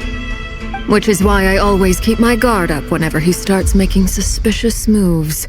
To that extent, our motivations align. On top of which, I consider you trustworthy people. Now, back on topic. In the wake of the Reikir of Solnari episode, Sandrone and I grew suspicious about Dottore's complete inaction during the entire affair. So we tried to find out what he'd been up to, but unfortunately to no avail. He never lets anyone in on his plans. The more he cares about something, the more secretive he gets. Indeed. Perhaps he believes that by keeping a low profile, he can avoid trouble. But that trick isn't going to work on his colleagues. Yeah, I mean, he's been researching the ancient moon's remnants. And he's been trying to get his paws on the moon marrows. Only an idiot would believe he doesn't have something more planned. With this in mind, I returned to Snezhnaya and relayed my thoughts to Her Majesty the Tsaritsa, entreating her to have him recalled. That's pretty direct. Did the Tsaritsa agree? Yes. I made it abundantly clear that the Fatui's business in Nocturne is almost concluded, and we do not need 3 harbingers in this territory. Her Majesty concurred. Accordingly, Dottore has returned at her orders.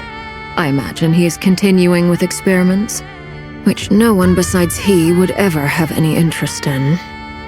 Common sense might mean nothing to him, but he's not stupid. He knows that no good can come from opposing the Tsaritsa. Smarts alone won't get him all the way. He needs the Rooster's resources and Regrator's Mora, both of which the Tsaritsa can strip from him by waggling a finger. But doesn't he have a track record of publicly following orders while going against them in private? He probably has it down to a fine art by now. Wouldn't put it past him. We worked together on a research project once. Only briefly, but it was enough to show me that we're fundamentally different people. He has no interest in doing things methodically, stage by stage. His thoughts jump all over the place, and the moment his curiosity is satisfied, or he gets the results he wants, he disappears. The only similarity we share is that, once we set our minds on doing something, we will see it done, whatever it takes.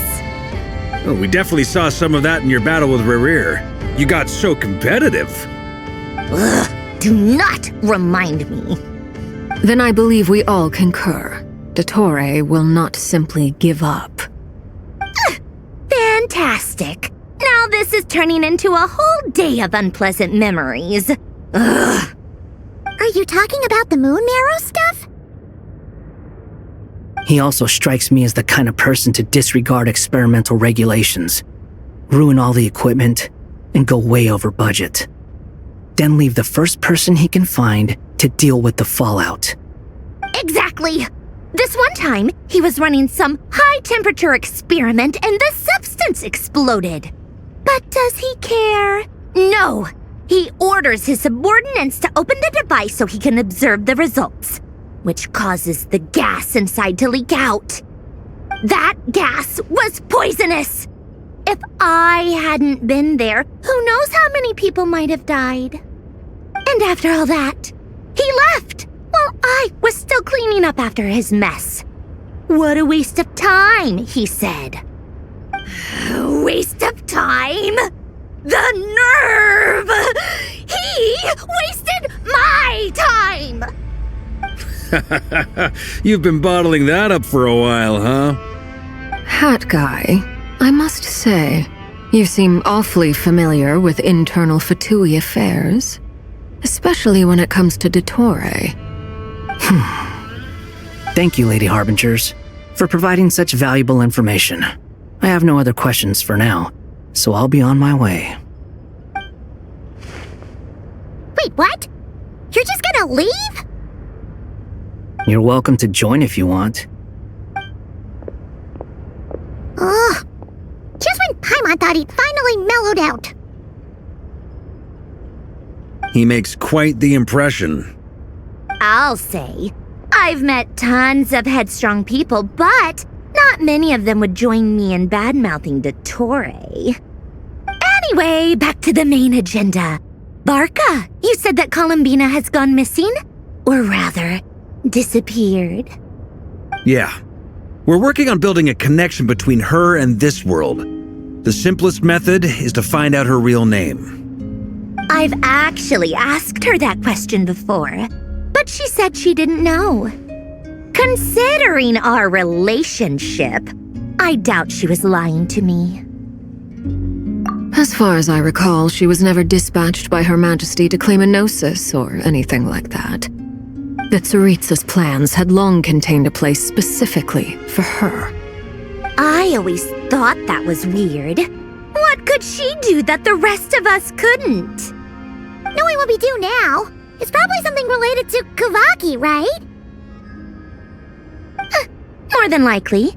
When she first arrived, Columbina would often go to Her Majesty and ask when she could start the task assigned to her. But Her Majesty always gave the same reply.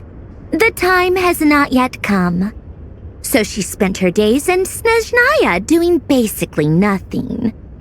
The Tsaritsa has summoned a beautiful blind maiden to be a harbinger, giving her the third seat by virtue only of her enchanting voice.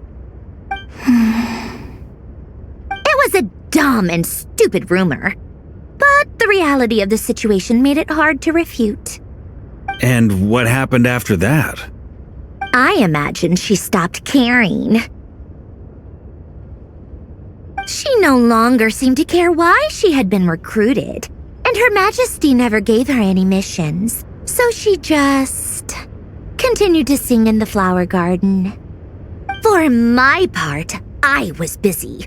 So busy, in fact, that watching someone be that idol had me fuming. But still, I got the sense that she had long been used to a life of other people claiming she was needed when she wasn't. I just felt that having a place to stay would cost me something eventually. And so I waited quietly for the day that I would have to pay the price. And on the other end of that spectrum, you had me. Someone once told me that I had the lousiest work and the toughest luck.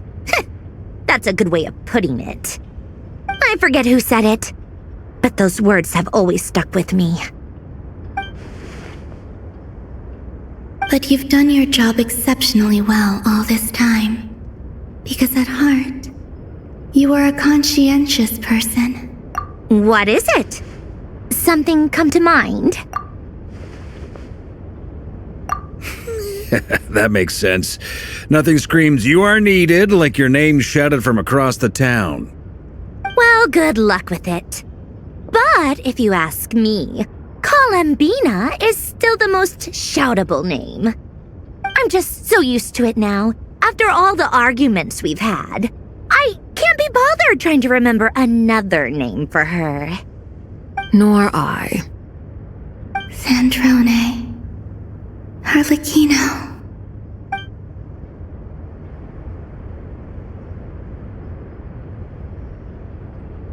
Huh! It's a Sealy! Does that mean Nicole has news for us? Ladies, I thank you for your hospitality. If the chance ever comes up, I definitely owe you both a drink sometime. I'm sure it will. You can make your own way out. Heck, you've been here enough times, you probably know your way around better than I do. Okay, time to do what adventurers do best. Follow that Sealy!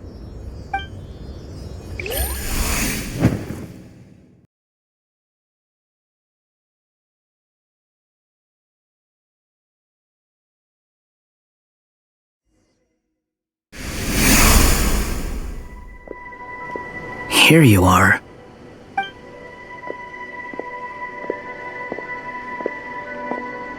Oh, that guy. How come you're back so soon? Did things go all right with the Fatui? Fine. Dotori's been summoned home by the Tsaritsa. Couldn't get much more than that. How about you? Any progress with the investigation? Unfortunately not. We've tried everything. Different phantoms, different locations, different points in history.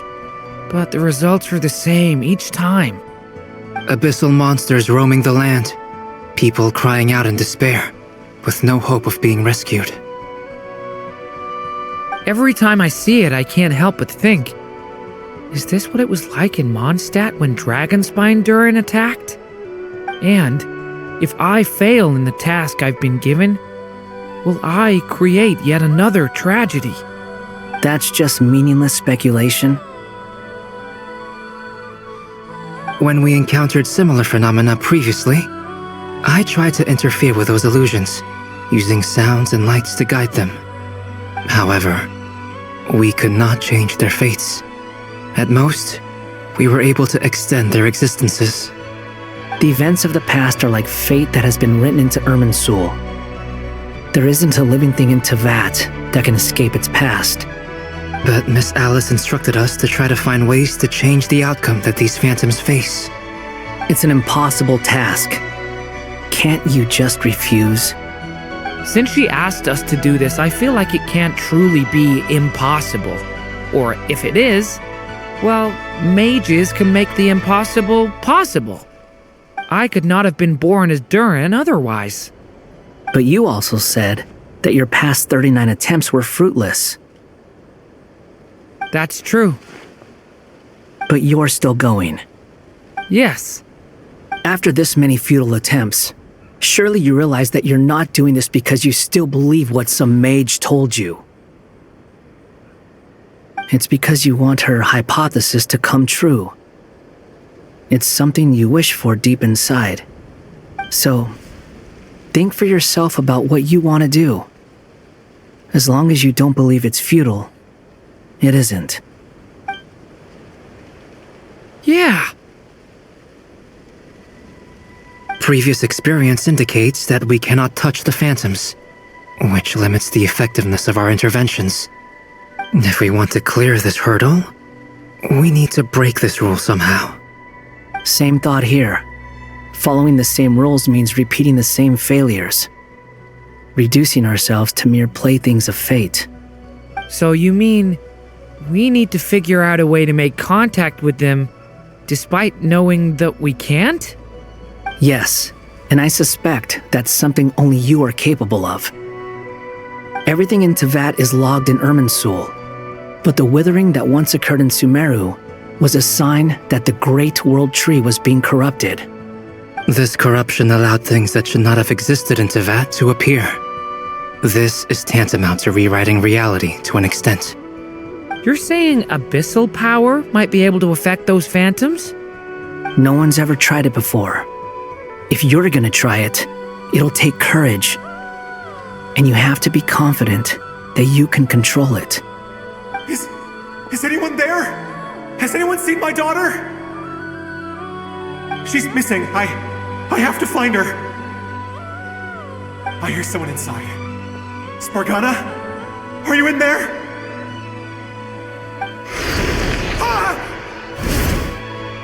If I can use my abyssal powers to warn him that there is danger here, maybe it'll change his decision. Maybe he'll stay away. Yes. The important thing is not the nature of the power, but rather how you use it. To intimidate and obstruct. Sounds about right for the Abyss. Let me try. I should be able to influence that thing. Have you seen a little girl? What? This isn't the time for that! Just run!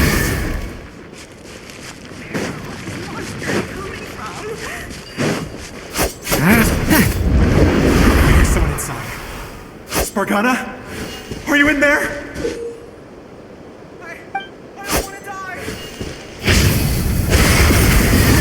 What is this? Looks dangerous. I should get out of here.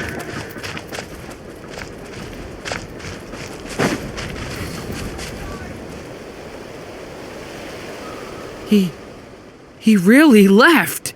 Ha! We did it! Don't celebrate too soon. Follow him. See what he does next. Monsters approaching from the front. You need to stop them and create an opportunity for him to hide.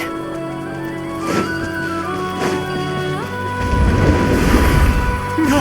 There's monsters ahead!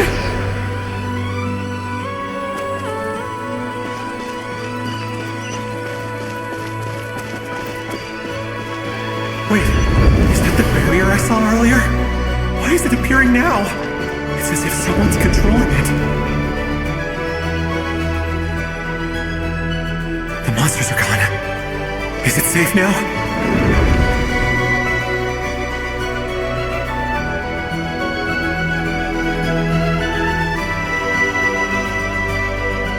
The barrier's gone too. How odd. Anyway, I guess I'll keep going.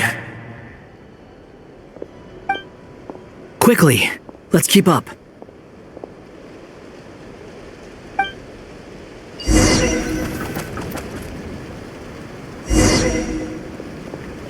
Wait, there was someone else here? Don't go any further. We've got anti-monster traps laid out everywhere. But my daughter must just be up ahead. I have to go. This way's blocked.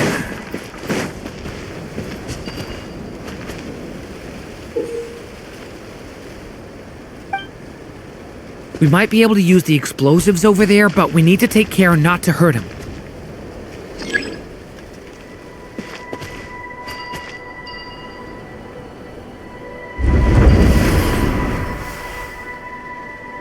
I'll use the barrier to keep him at a safe distance. This barrier seems to be helping me somehow. Hey! Hey! Wake up! Oh, no good. Gotta keep moving ahead.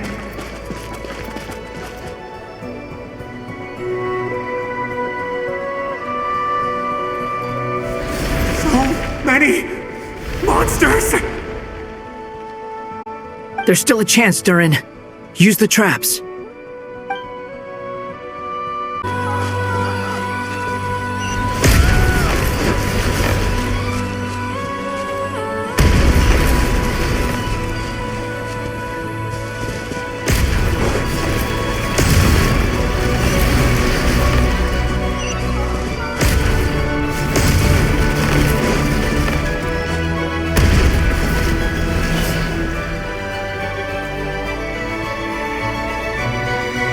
This is a new development. I've never seen this happen before. We might just be able to save this person.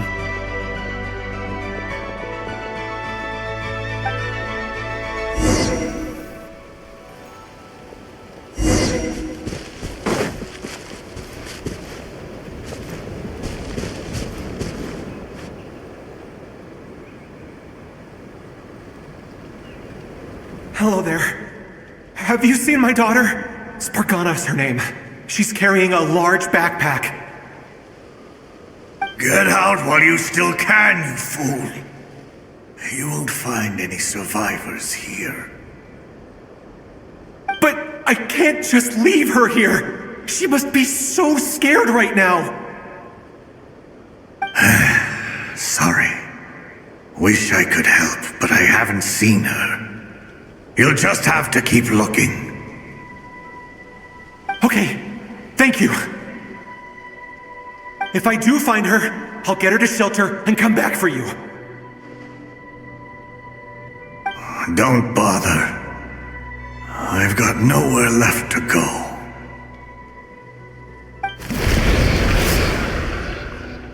What's that noise? Monster! No, if he goes inside, he'll be walking into a trap. Let's try this once more. This time, we have to stop him.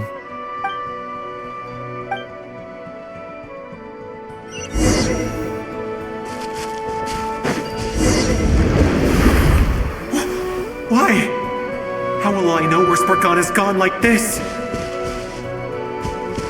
You know what? I'll trust this strange barrier. It's gotten me this far after all.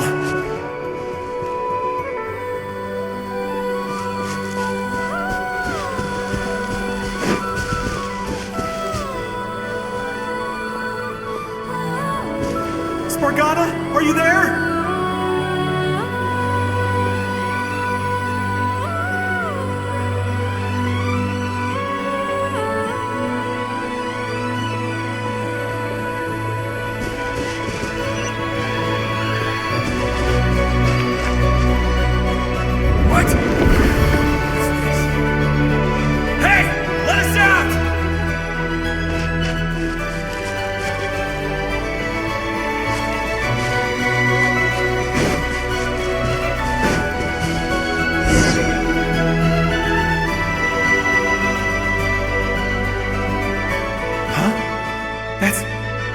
That looks like one of my daughter's books!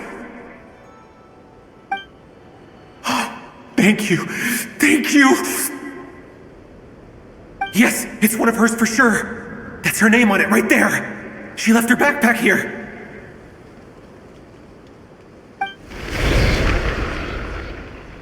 Durin, just like last time. Use the explosives.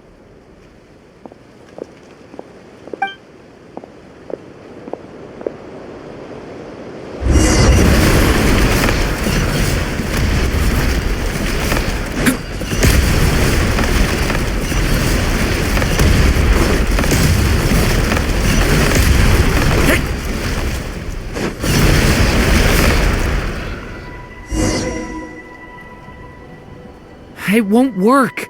There's not enough left. If he makes it in, he'll die. But then, this clue could be the key to him finding his daughter. It might not be the only one.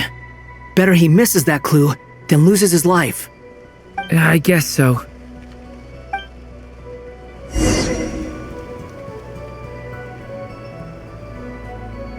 Stop him, Durin. We can't let him get any further in. That's my daughter's book! She's passed this way! Why? Why won't you let me go in? I've searched and searched and searched just for this! But how will I find her without any clues?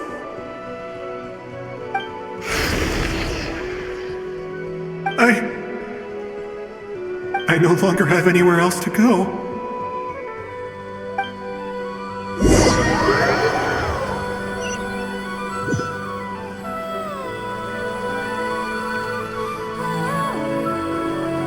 I'm sorry. I'm so sorry. He refuses to go anywhere else. Whether he opens this door or not, all that awaits him now is death. We couldn't change his fate. Albedo? Hat Guy? Let's try one more time. I don't know how we're gonna do this, but I don't want to give up either.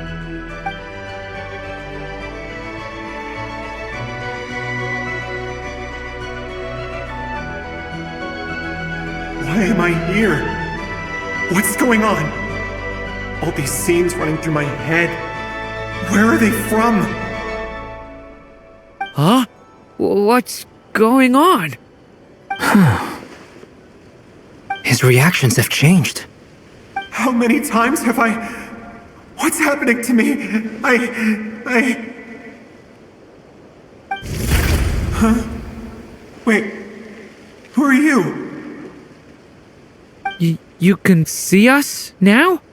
I feel like I always could, but that I only just realized you were there. I'm sorry, I don't know how to describe what I'm feeling. But you were the ones guiding me using that marked barrier, right? I haven't done anything yet, but those monsters, those deaths, they feel like memories. Like things I really did experience. I won't find my daughter. In fact, I'll ultimately die trying to find her. Isn't that right? What? No, it isn't. Yes, it is. Even so, we're trying to find a way out of this. You've not seen my daughter either, have you? It seems she really isn't here.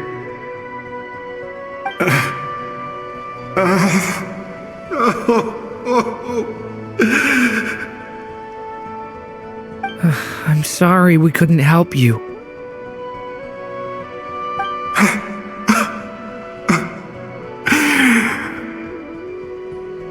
I'm just tired.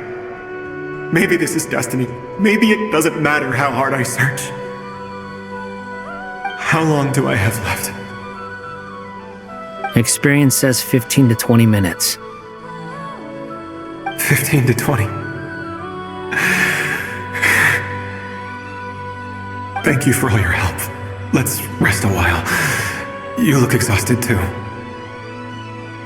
Now's not the time for you to start pitying us. It's not pity. I'm just realizing that I've only got 10 or so minutes left. You know?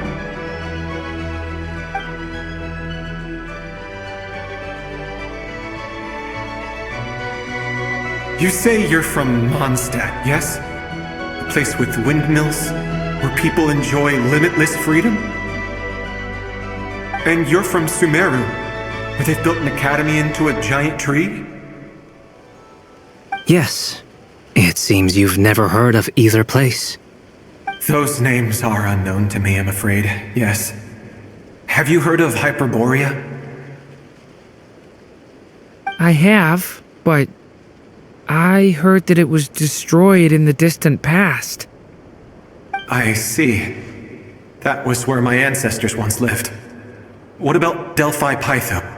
Was it later rebuilt? I've never heard that name. Then what about Sal Vindagnir? I have seen that name on stone tablets on Dragonspine. But I'm afraid the only things left of that place are its ruins. I see. Sure enough, there was no way to turn this around, huh? I'm sorry. I was the one who asked to chat, but it seems like we're too many ages apart. There's barely any common ground to start from. It's alright. We did hear something new, at least. From how you speak of your lives, things must be going alright for you, I guess. They are. Mondstadt is a place of freedom and happiness. There's a lot of good people in the church and the Knights of Favonius, and even outsiders find that it's an easy place to feel at home. We have festivals a few times a year. Everyone gets together to drink, sing, and be merry. Sumeru is a lot more uptight. Not really the kind of place where you can relax. It's a nation fraught with problems wherever you look. But if all you want in life is to seek knowledge, I guess it's pretty much paradise. That's wonderful. In other words, after this all-devouring black tide passed, humanity did not merely avoid extinction, but rose to build prosperous civilizations anew. I mean, I can see you all right now. That must mean the future isn't a total mess, right? That's true. Well, time's almost up. Let's part ways, I think. Might be best if you don't waste too much time on me. The chances are slim, I know, but I'd like to spend these last few minutes looking for Spargana. If things work out, I'd love to tell her about what I've heard. May we meet again. Well, or not, most probably. In that case, may your wishes come true.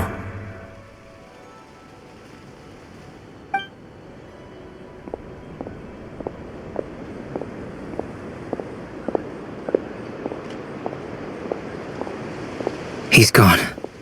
In a few minutes, he will meet the end that was his to begin with. The ending of this tale did not change, but I believe that we've just made the most progress we have yet. May your wishes come true. If only it were so simple. Hat guy, could I ask you a question? You've never talked about your past. It seems complicated, and it weighs heavily on you, too. Would you be willing to tell me about it? I mean, sometimes it's better to get things out in the open. Take that guy we try to help, for instance. At least he said goodbye with a smile, right? I know about Albedo's past.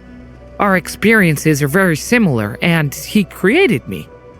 As for you, you're my first friend, and you've witnessed every step I've taken. But by comparison, I know nothing about you. Either way, I mean, we're still best friends. But if I knew more about you, I might understand your thoughts a bit better. I've told you about myself. I'm a student at the academia. And what did you do before that? Prepared for the entrance exam? All right. If you really don't want to talk about it, I won't press you any further. I was a puppet built from the branches of a white tree, using technology left behind by the Conrian schools of mechanical engineering. A white tree? You mean an Irminsul tree? Yes, a branch of Irminsul that was once connected to the main tree. So you had a human creator too? Yeah, but my creator abandoned me after deciding that I was a failure. After that,